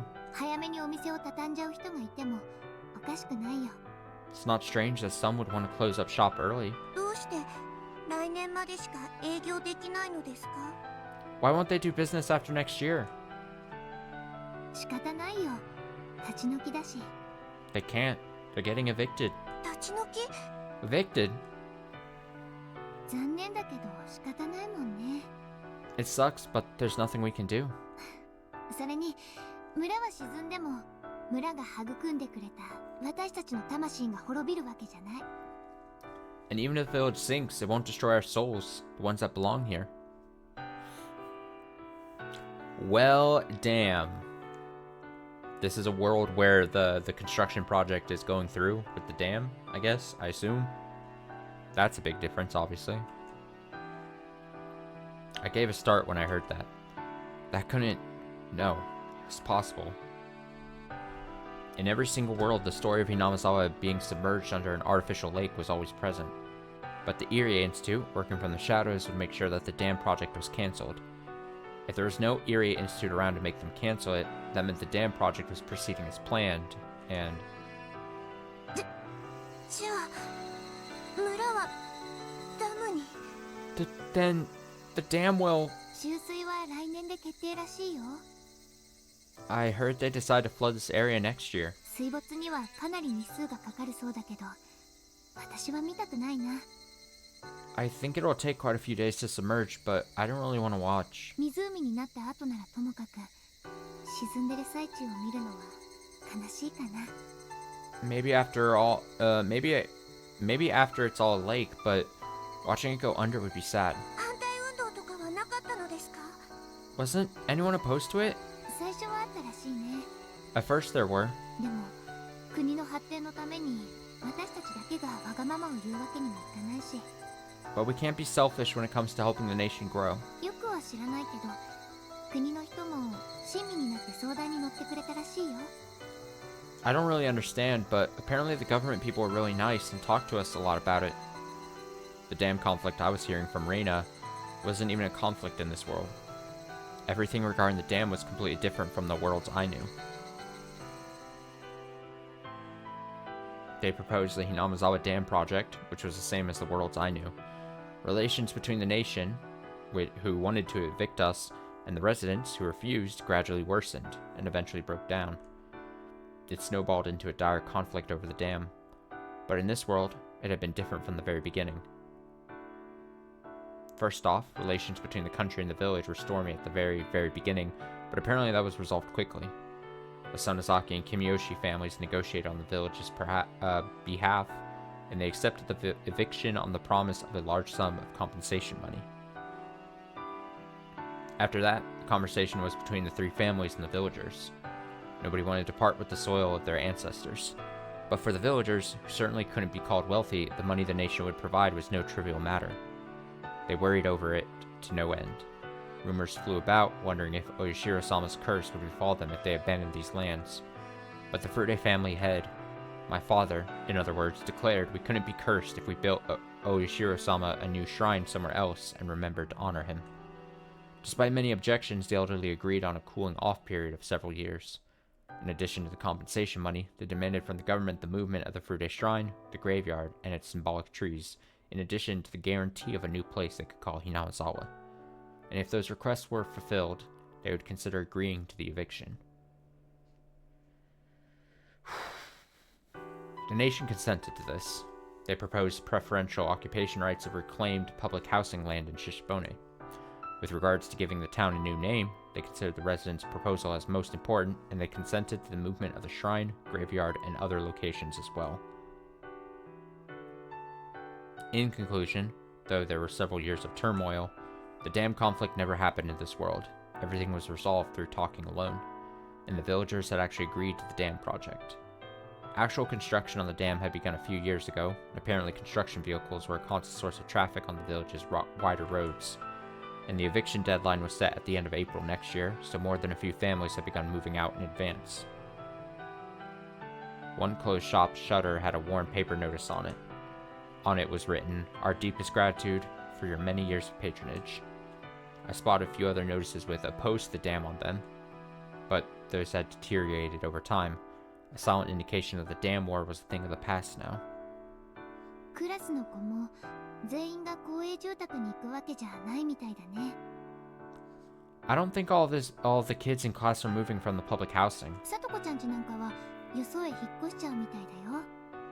Satoko-chan's family is supposedly moving somewhere else. 仲良しのみんな全員と会えるのも来年までかと思うと、なんだか寂しいよね。 It's a little lonely to think we won't be able to see our friends after next year. Me. The village I was born and grew up in being submerged was very sad. But all my classmates, enjoying this day to the fullest even though they knew that, seemed so strong to me. And if the dam war never took place, that would cause several other effects. For example, the relationship between the Sonozaki and the Hojo families. At the beginning of the dam conflict, the Hojos declared themselves in favor of the dam, with the Sonozakis in opposition, and the former ended up a scapegoat of the village for a long time. But that trouble never occurred in this world. さとこちゃんのお家？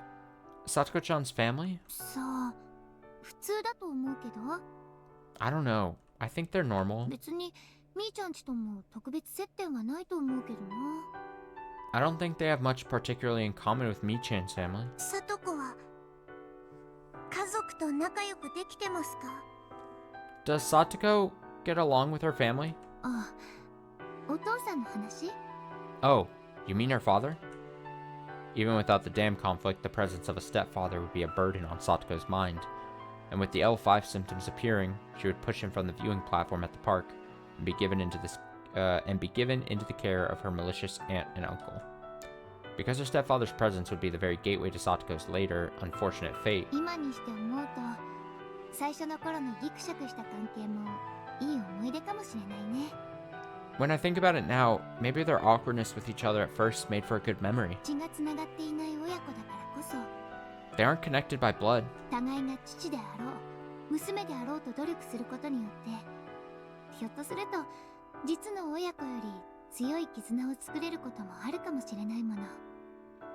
So they tried hard to be father and daughter, and maybe now they have a stronger bond than she would with her biological parents. 私も何度かお話をしたことあるけど、家族を支えようと頑張るいい人だったよ。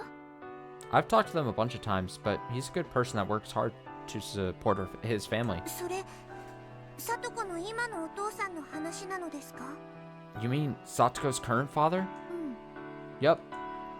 Which meant, in this world, none of the dice threatening Satoko had come up on a 1. For Satoko, did that make this world a happy place for her? My walk home with Reina was very significant for me understanding this world, and I found out that this world's composition betrayed every last bit of my common sense. The reason Reina wasn't Rina. That was different from the very start. First, the Ryugu family didn't move to Ibaraki. They had lived in Hinamazawa this entire time. Her mother was still working as a designer at a small company in the city. Her father had switched careers, and now he was a salesman for his wife's designs. The couple must have been on good terms for one to design things and the other to sell them. I feel like I'm gonna sneeze.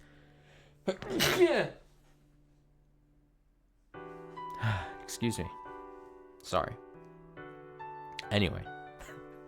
As always, her mother's position seemed to be stronger, but the relationship was an average one, and divorce, at the very least, seemed impossible. That meant a nice, peaceful family for Reina. That satisfied her fully, and she even said that she lived a happy life. The fact that she knew that without going through hardships, though, she really was still Reina. I asked about the Takano clinic, too. It was as the big doctor Yamamoto had said. The Takano of Takano Clinic was indeed the one who had been Mio Takano's adopted grandfather, Hifumi Takano. Right after the war, he built a surprisingly grand clinic in Hinamazawa, which had no doctors, and became a celebrity to the villagers. I learned that there was a monument dedicated to Takano in the place of the one dedicated to Irie in the world's Ainu.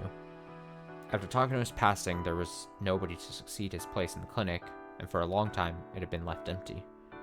That was when a man from Okinomiya named Yamamoto arrived and breathed new life into the clinic. Takano had discovered the Hinamazawa syndrome and searched for research sponsors, but found none. And eventually, Mio Takano would succeed him, but what if the older Takano had found a sponsor? Neither Mio Takano nor Irie would appear, and the Takano Clinic being built right after the war would make sense, which meant that Takano, in this world, had been blessed with good dice rolls. At this point, I had a vague idea about something. Weren't these dice rolls the exact opposite of the ones for the world I knew well? The people themselves hadn't changed at all, but the dice God had cast for these people were all reversed. So it made sense that it turned into such a strange world for me. I learned one more thing from talking to Reina, too. In this world, I had no friends. I was all alone. Keiichi never transferred to our school, we didn't have a club, and Satoko had no connection to me. So maybe it was only natural. At that point, I finally realized why Reina had sympathized with me going home alone and done her going home club activities with me. じゃあまた明日ね。 Okay, I'll see you tomorrow. Huh? そっか。 Oh, I see. For a moment, I was confused when she said goodbye since we weren't in front of the temple, but I quickly understood. We were in front of the Furude main house. Since Takano never appeared, there was no Irie Institute nor any research into Hinamazawa syndrome, and so my parents never died. At first, my parents cooperated with the researchers, but when I fell ill with a high fever one day, they stopped cooperating, had some kind of trouble, and were assassinated. My mother was a hysterical type. When she made a fuss, settling her down took a while. And because she made a fuss, the Irie Institute, which wanted to do its research in secret, naturally wanted to make sure she didn't talk. She'd held such an attitude even knowing how shady the Institute was. So in a sense, I couldn't deny that she reaped what she sowed. In any case, no matter how many times I did this over, no matter how many times I warned her, it never worked, and I'd resigned myself to the fact that I'd no longer have parents by 1981. And I'd repeated it many times. I'd seen my parents for dozens of years in total, so I was fed up with them. We weren't on good terms to begin with anyway, and now, in June of 1983, they were here again. また明日会おうね。 I'll see you again tomorrow. バイバイ。 Bye bye. さよならなのですよ。 Bye bye. Goodbye. ニパー。 Nipa. After seeing Reina off, I looked at my real home. I saw my mother patting out a dried futon in the yard. In normal words, they would always die, but in this one, they were alive the whole time. I found myself unsure of how to talk to my real mother. リカなの？ Is that you, Rika? おかえりなさい。 Welcome home. み、 Me, ただいまなのです。 I'm home. 手を洗ってうがいをしなさい。 Go wash your hands and rinse out your mouth. それから明日持ってく教科書は今のうちに準備しておくのよ。 And then get your books ready for tomorrow. 宿題は出なかった？ Did you get any homework? Yes, she was my mother, all right. Honestly speaking, I wasn't used to the Furude main house. It was my true home, but it had only ever been my home before 1983. Like a prison of time while I waited in melancholy for the day Ketchi transferred here. But Ketchi wouldn't transfer here, and my parents wouldn't die, which meant in this world, I would never get out of this prison. But maybe that was a weird way to think about it. Without a dead-end fate, there was no victory or defeat, no destiny or miracles. This was my actual home. It was nothing more and nothing less. I went to my room, put down my book bag, and took a breath. Usually when I was by myself, Hanyu would appear. But in this world, she hadn't shown up. How long are you planning on wasting time? Hurry up and appear and take me back to my original world. I knew by now this world was odd and filled with what-ifs. I'd had it up to here with my exploration of this alternate universe. But Hanyu didn't appear. Oh, that's right. Hanyu was by herself in the ritual storehouse a lot. Maybe she was there right now. In any case, whatever else happened, I just wanted to see Hanyu. I put on my shoes and ran out towards the shrine. As I turned my back on my annoying mother who called after me, asking if I'd really rinsed out my mouth. In a world where my father was alive, it was hard to get the key to the storehouse. But thanks to the innumerable worlds I'd been through, I found a way to get into the storehouse without it. I could hear the elders having a pleasant talk in the assembly hall, my father's laughs mixed in with theirs. My father hated me even going near the ritual storehouse. Well, considering what it stored, I could sort of understand why he wouldn't want to let his beloved daughter inside it. After making sure nobody was looking, I climbed up a tree growing behind the storehouse. My climb didn't go as smoothly as when Satoko had shown me she could do it. In any case, I crawled up stubbornly and jumped down onto the storehouse roof. I was a little scared of jumping. I climbed pretty high off the ground. Even a centenarian witch can't escape the danger of heights. I get it. If I recalled right, there was a broken lattice, oh fuck. If I see the word lattice window on the roof, dude, I'll always remember the fucking moment in Danganronpa V3 about the lattice patterned fucking whatever, the wall or whatever. and people clowning on me because I was saying lattice wrong. Because I didn't know what the hell that meant. Oh my god. Oh my god. It just takes me back. Take me back. Anyway. And you could get in and out through there. This world was betraying all my expectations and giving me the exact opposite. I considered that maybe you couldn't go in and out through it anymore. But in the place Satoko once told me about, it was broken just like she said, and a child would be able to fit inside. Even trivial things like this were a relief. Maybe just the sun setting in the west would be a relief for me right now. Because in this world, it could always set in the east. Yes, this discomfort I felt at having to doubt everything made me feel dizzy and sick. Hanyu? Hanyu? Hanyu? Hanyu? Iru? Are you there? No answer. I was too afraid to call out again, because maybe if I did, I still wouldn't get any answer. For me, personally, Hanyu not existing in this world was a one dice roll that couldn't happen.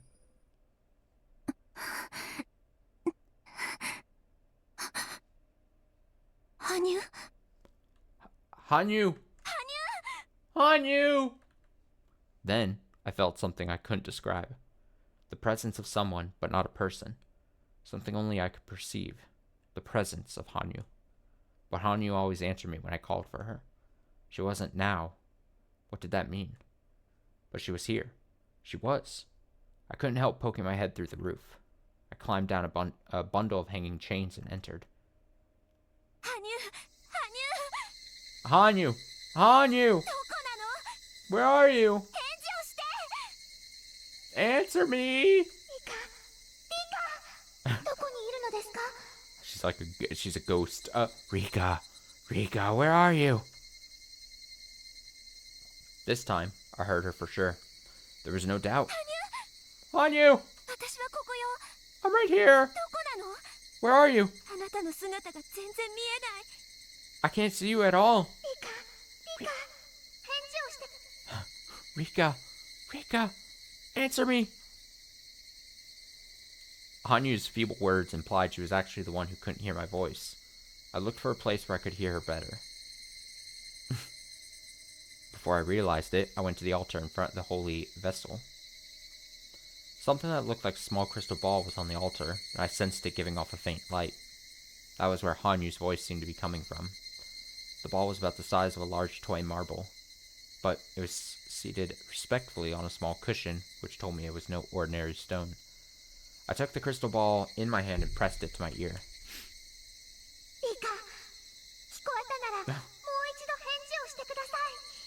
Rika, if you can hear me, please answer again. Rika! There was no doubt. I was hearing Hanyu's voice from this crystal ball. I don't know why that's funny to me.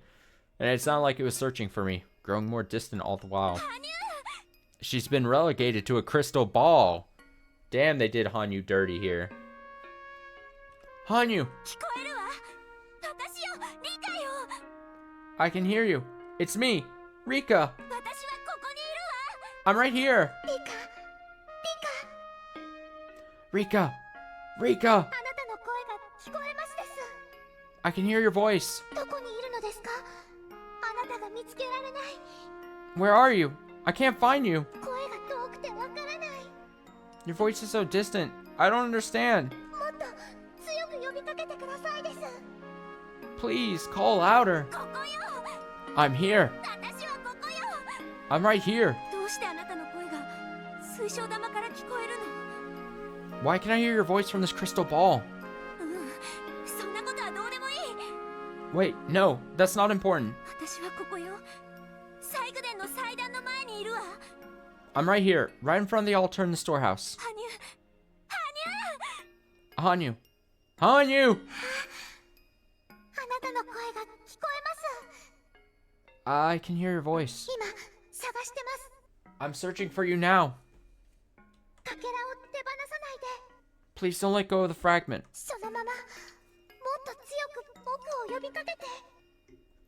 Keep on calling my name. Louder. I'm here. Hanyu! Come! Hurry! Hanyu! Hanyu! For a while, I kept shouting. I was trying to think of some joke. Going back to like Umineko, when the spoiler for Umineko, I'll state clearly, a slight like out of context spoiler.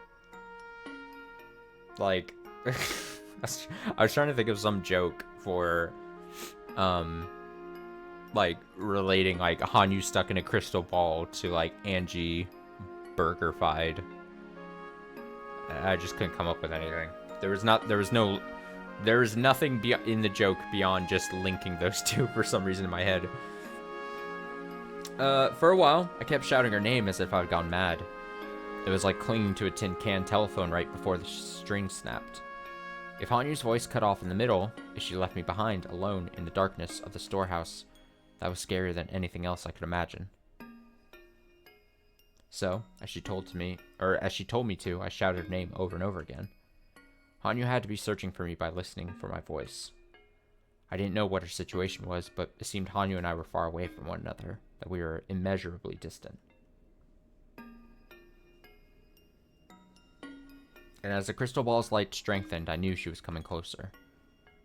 At first, the lights I sensed from it had been faint, but now it was bright as a weak miniature light bulb, and I could clearly see it was shining. Rika, どういうことですか? Rika, what's going on? あなたのいる世界に入れない。I can't enter the world you're in. はあ What? 何を言ってんのよ。助けてほしいのは私よ。 What are you saying? I'm the one who needs help here. 何でもいいから早く来て。 I don't care how, just come here. 私をこの世界から連れ出して。 Take me out of this world. リカ、よく聞いてくださいです。 Rika, please listen carefully. あなたの世界がなぜか僕を拒むのです。 For some reason, your world rejects me. こんなことはありえないことなのです。 This should be impossible. Given that she's both a paranormal existence and a deity, I couldn't imagine any situation that would make her anxious enough for her to weakly say this is impossible. All I could do was keep on wailing half insanely for her to do something. Anything. でもどうしようもないのです。 But I can't do anything. あわ Ow, ow, ow, ow, ow, ow. こんなこと初めてです。 This is the first time. ありえないんです。 This is impossible. そんな情けないこと言ってないで。早く何とかしてよ。 Stop acting so miserable and hurry up and do something already. 何とかして。 Anything. ダメです、リカ。 I can't, Rika. あなたの世界が僕を拒絶する力を放っているのです。 Your world is giving off a power that rejects me. それを何とかしないと僕にはどうしようもないのです。 If you don't do something about that, there's nothing I can do. わけわかんないこと言わないで。 Stop saying things that don't make sense. 神様のあんたを拒む力って何よ。そんなのあるわけないでしょ。 What do you mean a power that rejects you? You're a deity. That can't be. そうなのです。 You're right. そんなのあるわけないのです。 It can't be. でもかけらがこちら側にないから断面を合わせられない。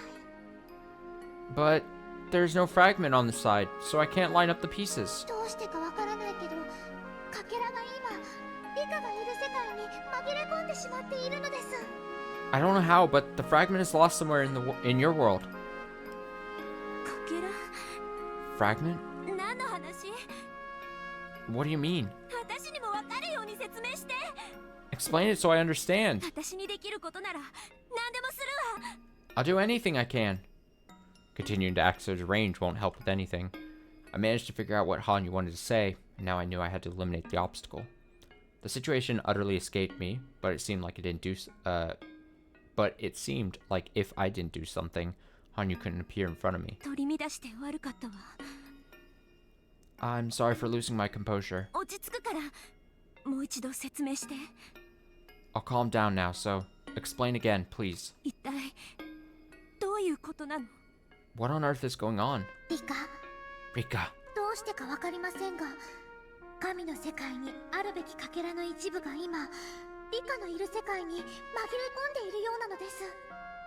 I don't know why this is, but part of a fragment, which should be in the world of the gods, Seems to be lost in the world you're in right now. それは例えるなら、開けるべき扉の中にその鍵が閉じ込められているかのよ。As an analogy, it's like the key you need to unlock a door being locked inside that room. かけらって何？ What's a fragment? 理科にとって世界に見えるものは、より高い次元の世界ではかけらと呼ばれているのです。 What appears as a world to you is called a fragment in the higher dimensions. そのかけらをジグソーパズルのように組み合わせて世界を渡り歩いてきたのです。 We've been connecting those fragments like a jigsaw puzzle to walk between worlds. なるほど。その例えでなんとなく状況は分かったわ。 I see.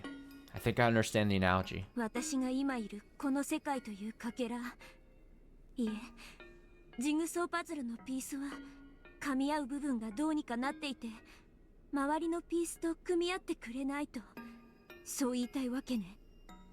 The world I'm in now is a fragment, a piece of a jigsaw puzzle, but something happened to the part that connects to the rest, and it won't fit with the pieces around it, right? そうです。 That's right. その欠けた部分は必ずこちら側にあるのですが、 That missing piece always has to be on this side. なぜかこちら側ではなくそちら側にあるのです。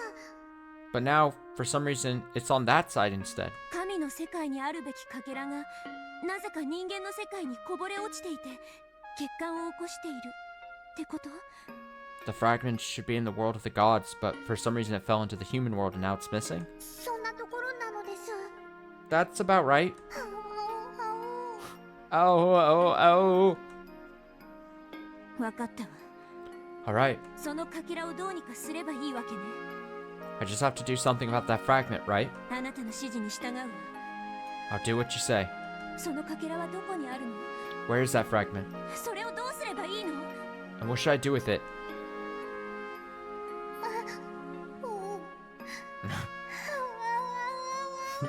No, not noises on you. I need words. そこはあうあう言うところじゃないでしょ。 Is this really the time to be owing? どこにあるのよ、そのかけらとやらは。 Where's that fragment thing? そしてどんな形をしているのよ。 And what does it look like? わからないのです。 I don't know. はあ？ What? わからないものをどう探せってのよ。 How am I supposed to search for it if you don't know? 僕だってわかりません。 I don't understand either. だってここからは理科の声しか聞こえないのですから。 From here, I can only hear your voice. 今の僕にはその世界に干渉することが何もできないのです。 I can't interfere at all with the world as I am now. かけらってからにはこんな感じの水晶のキラキラ光るかけらみたいな感じなの？ But if it's called a fragment, then will it look like a glowing piece of crystal like this? 多分そうだと思いますが。 I think that's probably right. 工事の世界にあるべきものが人間の世界にもたらされた場合、どんな姿に変わるのか想像もつきませんです。 But I can't even imagine what shape it would take if something that belonged in a higher dimension ended up in the human world. I felt all my energy drain out of me, and I heaved a sigh. 探し物の形もわからないとは We don't even know what it looks like. 最悪ね。 This is the worst. で、仮にそれを見つけたらどうすればいいの？ Anyway, if I do find it, what would I do? 神の世界に戻すってどうやるの？ How would I get it back into the world of the gods? Oh. それすらもわかんないっての？ You don't even know that?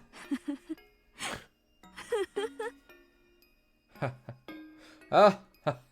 ごめんなさい。 I'm sorry. こんなこと初めてなんで、僕にもよくわからないのです。 It's the first time this has happened. I don't really know either. Rika's about to explode, isn't she? Ha ha ha ha ha ha. I laughed, mostly at myself, and before I realized it, I couldn't stop my tears from falling. After getting sent to this crazy world, I don't even know how to get back. Today, of all days, I was in such high spirits going to the pool with my friends. That tiny fragment of happy days we'd all finally obtained after escaping the dead end of June 1983. And just because I was messing around on the way back, just a little, I got sent to this horrible world. それを愚痴ったら結局道路でふざけてた私の不注意が悪いってことになるのよね。 But if I'm going to complain about that, in the end it's my own fault for not being careful on the road, isn't it? Oh, oh. Moments before disaster. I lost my balance on my bicycle, got thrown off, and then fell into the car there. A common traffic accident. A common death of a child. You know, an everyday death of a child. It just happened to be me this time. The future I'd won after 100 years. Now, just because of that, everything was in pieces. I could wail all I want, but the only thing at fault was my own carelessness. In fact, I should be thankful to Hanyu for letting me live. But sending me to a world like this, it's too cruel. No, it wasn't as though Hanyu sent me here because she wanted to. I knew that. I know that. リカも覚えている通りなのです。 It's like you remember, Rika. 僕たちの力はどんどん痩せ衰えていった。 Our power has been wearing away. そしてその力の最後の挑戦で勝利を勝ち取ったのです。 And with the last of that power, we reached our victory. だからこの力はもう二度と使えないはずでした。 So we were never supposed to be able to use it again. その使えないはずの力で私を助けてくれたということ。 You mean you used that power to save me? はい。 Yes. もうどうしようもありませんでしたのです。 There was nothing else I could do. リカの体は自転車から投げ出され、サイコロの目次第では車の上を転がって怪我くらいで済んだかもしれません。 Rika, your body flew off your bike, and if the dice had come up better, you might have fallen on the car and made it out injured, but alive. でも運悪く投げ出されたリカは車のタイヤの前に。 Damn. But you were unlucky, and when you flew off, you landed right in front of the car's tires. You get sick. From Hanyu's words colored with sadness, felt like she'd watched me fly off, get run over by the car, and die. みんながはって絶句して。 Everyone had their mouths wide open, 呆然として。 in a daze. 車は急ブレーキでガードレールにぶつかってすごい音がしましたが、誰の耳にも入りませんでした。 The car's brakes screeched as it crashed into the guardrail, but nobody was listening. そしてサトコがリカの体に駆け寄るのですが、あなたの面影が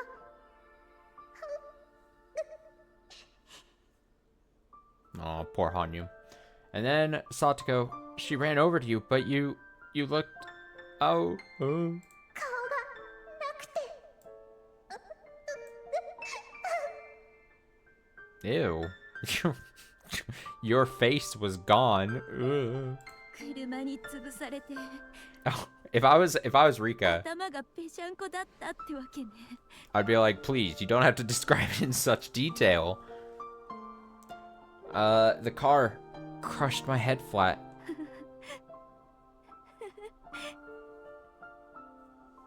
知恵がいつも言ってたっけ。 Chie was always talking about this, wasn't she? 道路でふざけちゃいけませんって。 Never to play in the road?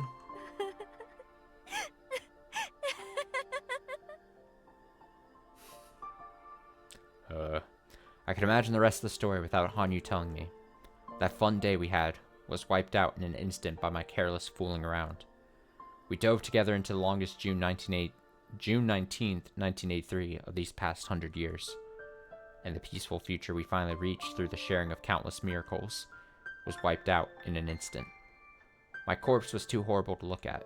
Satoko came running over first, and then everyone else came, and they all wished they'd wake up from that nightmare, until they lost all hope, broke down, and wept. Compared to that heart-splitting sadness, the one who was actually careless grumbling about wanting to go home since this world was uncomfortable counted for nothing. Did that mean, in the end, it was all my own fault? I'd struggled through so many years to reach that future, and I'd carelessly lost it by nobody's fault but my own. And I was blessed since Hanyu was here for me, so I should be thankful. Because if that had happened to someone other than me, they'd just lose their life, and nothing more. Just the fact that there was hope, even if it was only a single tiny ray, surely meant I was fortunate. ありがとう。 Thanks. How? Question mark? バカが不注意で事故死なんて日本中にいくらでも溢れてる。 Idiots die in accidents from carelessness all the time in Japan. 私もそのうちの一人だった。 And I was one of them. だからしのぶの言わずに死ねばいいものを。こうしてあなたのおかげで妙なことにはなりつつも生き残っている。 I should have just died without complaints. But thanks to you, even though things have gotten strange, I'm alive. そしてとても難しいことには違いないけど、元の世界に戻る方法がゼロなわけじゃない。 And I'm sure it'll be really, really hard, but there is still a way to return to that world. How? おさらいするわね。 Let's review. 私を元の世界に連れ戻すには羽生がここにやってこなくてはならない。 To bring me back to the original world, Hanyu, you need to come here. そうね。 Right? はい、 Yes, もちろんです。 of course. 僕も早くリカと一緒に元の世界に戻りたいのです。 I want to return to the original world with you, Rika. 当然よ。 Naturally. 100年を超える日々を経て勝ち取ったあの世界へ戻るのよ。 We won that world after 100 years of struggle. We're going back. そのために私はさらに100年の年月を経てもいい。 I would spend another 100 years to do it. 負けるもんか I won't lose. くじけるもんか。 I won't lose heart. ほんのちょっと道路でふざけただけでもう100年の懲役を追加されても泣くもんか。 Just for fooling around a little on the road and being sentenced to another 100 years. That won't make me cry. リカ、 Rika. 元の世界でもみんなが祈ってます。 Even in the world beyond, everyone is praying for you. 自分の命を捧げても時間を巻き戻して事故をなかったことにしてほしいってみんなが祈ってます。 They're praying that even if it counts, or even if it costs them their lives, that you turn back time and make it so that the accident never happened. その祈りがあったから僕はきっとリカを見つけることができたのですよ。 I think those prayers were why I was able to find you, Rika. In this storehouse, in which I could smell only dust, I thought I caught the scent of incense. I couldn't see it, couldn't hear it, but somehow I knew. It was my funeral, and I thought I could hear them, my friends heartbroken grieving over my coffin. Their cries were incredibly sad, so painful, as though it would tear me apart. I understood. My carelessness. It had destroyed not only my life, but everyone else's happiness. 帰る I'll go back. 帰るわ。 I'm going back. 私は絶対に元の世界に帰るわ。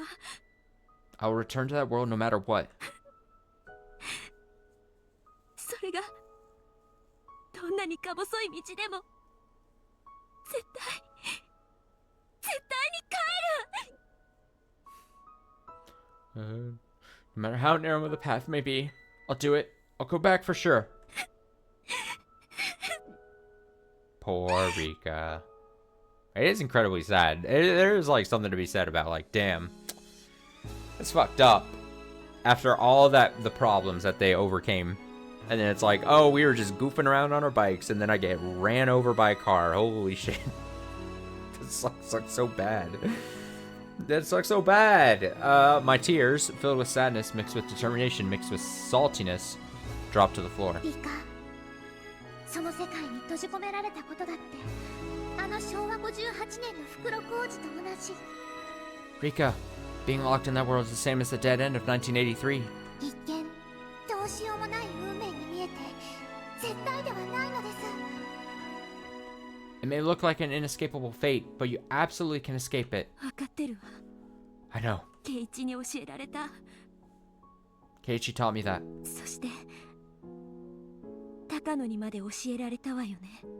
And even Takano taught me too. Fate was thinner than a goldfish scooping net, and strong enough feelings can reshape the future. そうですリカ、その息なのです。 That's right, Rika. That's a spirit. 確かにきっかけはリカの不注意だったかもしれませんです。 Maybe it was because of your carelessness. でもリカにはそれを償い、なかったことにできる機会が与えられた。 But you've been given the chance to atone for it and make it go away. それはとても幸運なことなのです。 That's a really, really lucky thing. 分かってる。 I know.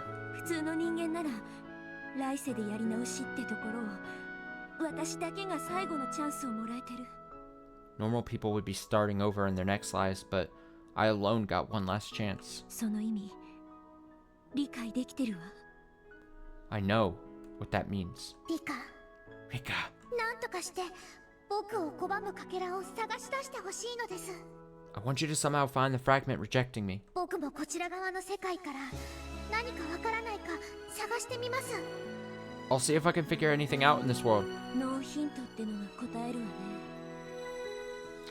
I'll have to make do without any hints. あとこの世界に羽生がいない以上、この世界で私が死んだらジ・エンドってことなんでしょ。 Also, as long as you aren't in this world, if I die here, that's the end, right? はい、 Yes. 今のその世界には僕の力は及びませんのです。 My power doesn't affect that world right now. だからどうかリカ、くれぐれも注意して。 So please, Rika, be really careful. 分かってる。 Don't go bicycling out in the road like a fool. Where was your bicycle helmet? I know. 二度と道路でふざけたりしないわ。 I'll never fool around in the road again. ヒントは確かにありませんが、でも僕はこの村の神様でこの村だけを見守ってきました。 We don't have any hints, but I'm this village's deity, and this village is all and this is all I've ever watched over. その僕に干渉する力なのですから、おそらくその力も村の中にあるものだと思いますです。 If this power can interfere with me, then I think the power must be in the village too. この村のどこかか。 Somewhere in this village. あなたに関わるものだとしたら、正直なところこの西宮殿の中に収められていると思うんだけど。 If it has anything to do with you, to be honest, I think it would be in this ritual implement storehouse. リカ、西宮殿の中にいつもの世界にはない何かが収められてはいませんか？ Rika, is there anything in that storehouse that isn't in the usual worlds? どうかしら。すぐにはわからないわ。 I don't know. I can't tell right away. その何かが目立つものって保証もないんでしょ。 There's no proof it would be obvious, right? 僕に干渉するくらいなのですから。 If it's enough to interfere with me? 多分神の世界に限りなく近い場所に踏み入ったことのあるリカなら、その気配を感じ取れるかもしれませんのです。 Rika, you've stepped into places incredibly close to this world of the gods before, so you might be able to sense it. また難儀な話ね。 Another thing to worry about. 少なくともこの祭壇にあるものはこの水晶玉も含めて何も変わりないと思うわ。 I don't think anything on this altar, including this crystal ball, has changed at least. しかし不思議な水晶玉ね。 But this is a strange crystal ball. ただのビー玉のくせにずいぶん偉そうなところに陳列してあると日頃から思ってたけど。 It's interesting how, for a mere marble, it's on display in such an important place. リカが今手にしているのはフルデ神社の至宝カムの御事のりと呼ばれるもの。 Right now, you're holding the Furude Shrine treasure, the Kamu no Mikoto Nori. Sure, I said that か right. つて僕がお社様としてフルデ神社に奇跡を示した時、その印として残したものです。 Long ago, when I performed a miracle at the Furude Shrine, I left it there as proof. 長い時間の中で込められた力のほとんどは薄れてしまいましたが、幸運にもこうして理科に及ぶ唯一の僕の力となりましたのです。 After such a long time, most of the power inside is gone, but luckily for us, it's the only source of power I have that affects you. もっと力が残っていれば、あるいはこんな力に屈せず、その世界へ迎えに行けたかもしれないのに。 If it had more power, or if I could prevail against this, I might be able to go to the world you're in. ということは、この水晶玉であなたと話をするのも限られた時間だけということなのね。 Which means I'll only be able to talk to you with this crystal ball for a limited time. はい。 Yes, 理科には僕の声が聞こえていますか？ Rika, can you hear my voice? 僕の方にはどんどん理科の声が小さくしぼんでいくように聞こえますのです。 From here, your voice sounds like it's slowly fading away. なるほど。電池の切れかかったトランシーバーってわけね。 I get it. It's like a transceiver about to run out of battery power. わかった。無駄な連絡は慎むようにするわ。 Alright, I won't contact you unless it's important. それならもうしばらくは話ができるんでしょう。 That way we can talk for a little bit longer, right? 多分 Probably. 十分よ。 Then that's enough. 私はこれから細具殿の中を漁るわ。 I'll rummage around the storehouse now. この水晶玉と同じサイズだとしたらどこに紛れ込んでてもおかしくない。 Could be hidden anywhere if it's the same size as this crystal ball. それに細具殿の中とは限らないんでしょう。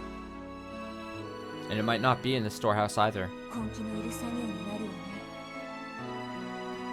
I'm going to need perseverance for this job. 理科、どうか頑張って。 Rika, please do your best. 僕はここにいて応援することしかできない。 All I can do is stay here and cheer for you. そしてその応援の言葉すらもう限られてしまっている。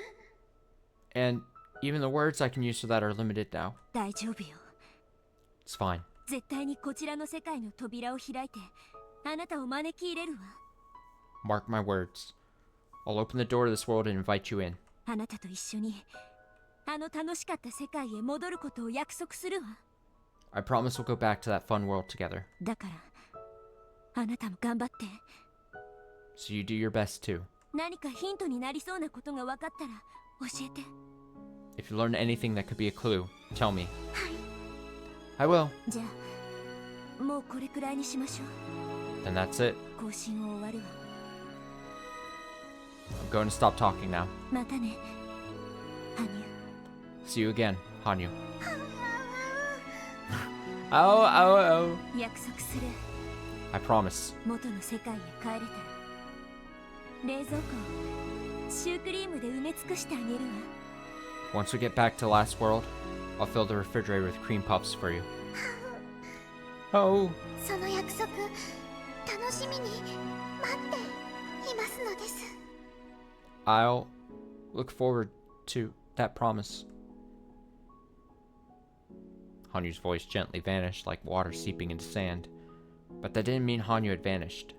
It was kind of like I was talking to Hanyu on a public phone and my 10 yen ran out.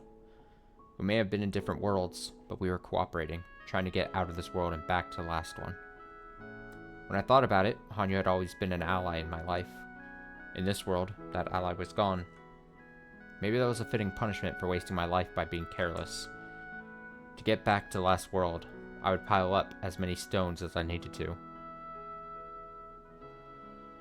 This isn't me criticizing this, it's just so interesting that we're seeing, obviously, and maybe we don't have the whole picture, potentially, but like, this story is set up by, oh shit, we got sent to a different universe or a different, fragment because of the badness that happened. It just seems, but like, the bad thing that happened was just a little bit of carelessness, and then she got hit by a car. But like, I don't know, it just feels like it's such a weird, I mean, it's like, essentially we're being shown as like, especially as Rika's saying it, it's like a punishment. As she said, it's a punishment for my carelessness. I was sent to this other thing, and it just feels like, I don't know how she would set it up, but it feels like she should have done something worse.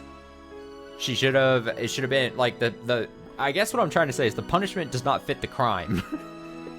Like, it is unfortunate, and they've made an explanation as to why it is that she was sent to this, because she just was careless and then ended up getting into an accident.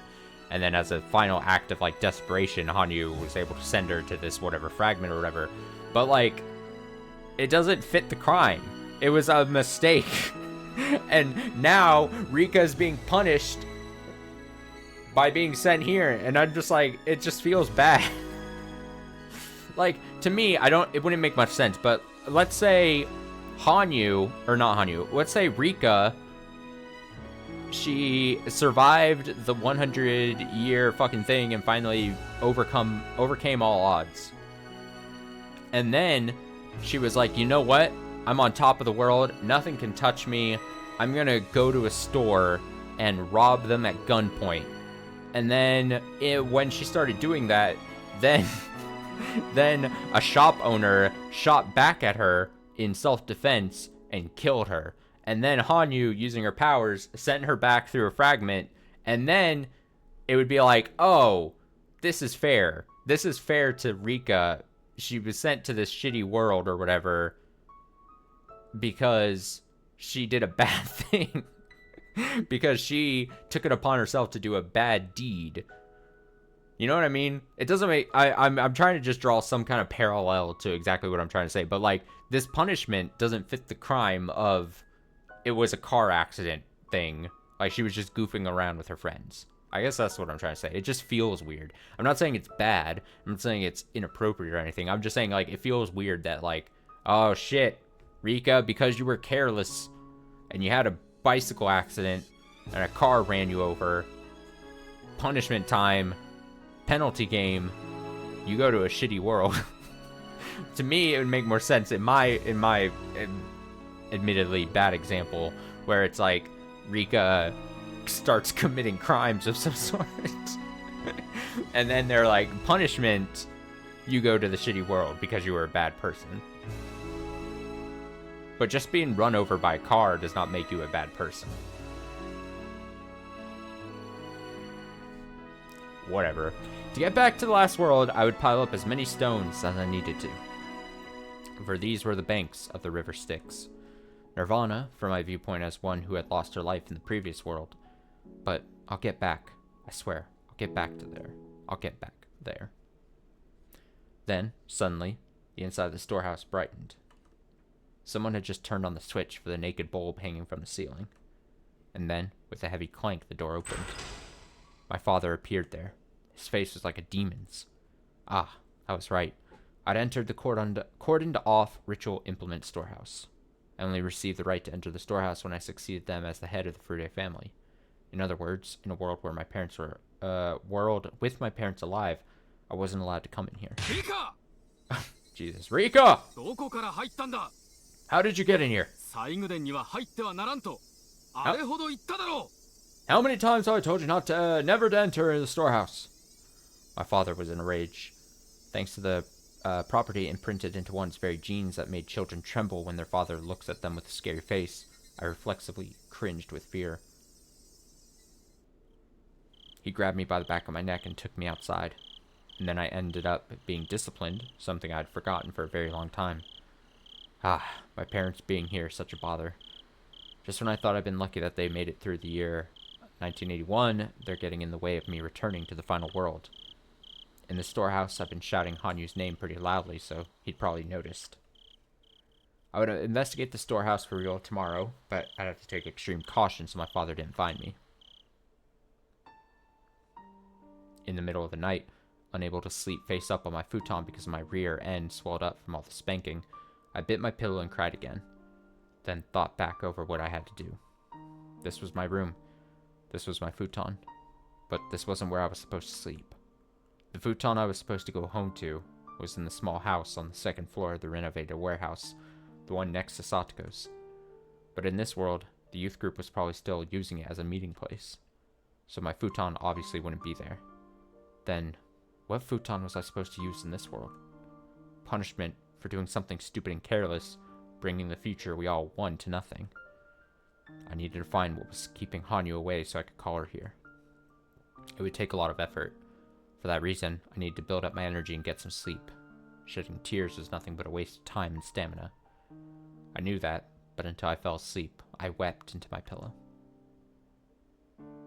Oh, nice. Ooh, actually nice. Like, exact timing of when I needed to part ways here.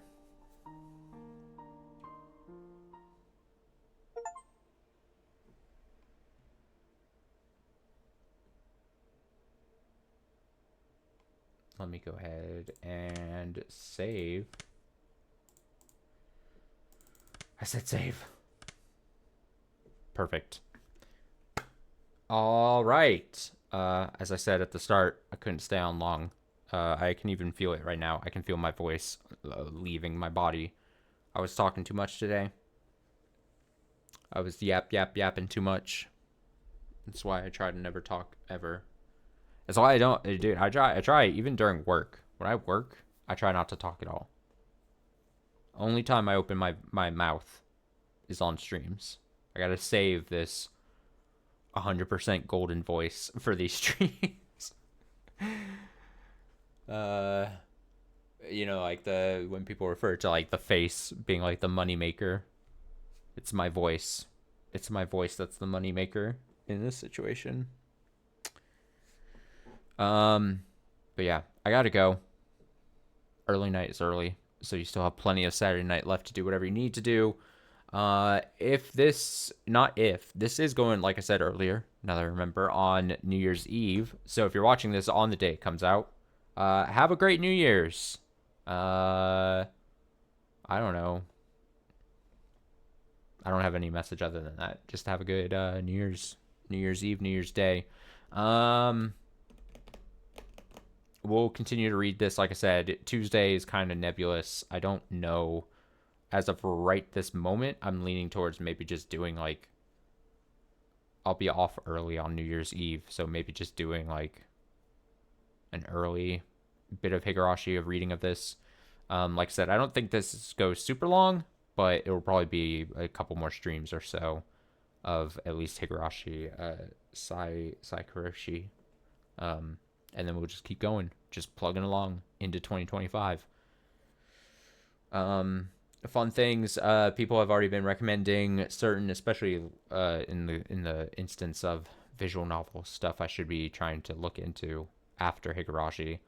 I will say at the very moment, I am already like, no matter what, there will be some time in between finishing Higurashi and then me wanting to undertake another completely long ass visual novel. So I'll consider obviously all options, but don't expect me to come off of whatever the final Higurashi stream ends up being and then me being like, you know what I'm ready for? Another hours and hours and hours long visual novel, let me tell you. But we'll see. Never say never, I guess. Anyway, I gotta go. Enjoy the rest of your night. Stay safe, stay well. I'll be back tomorrow. I think tomorrow we'll do, at some point tomorrow, just another probably like chill little Zenless Zone Zero stream of some short amount probably, and then we will jump into, as of right now I'm feeling, jumping back into Eden's Garden, since I kind of left that on the back burner this past week. So that's most likely going to happen tomorrow. Until then, have a nice night. Bye.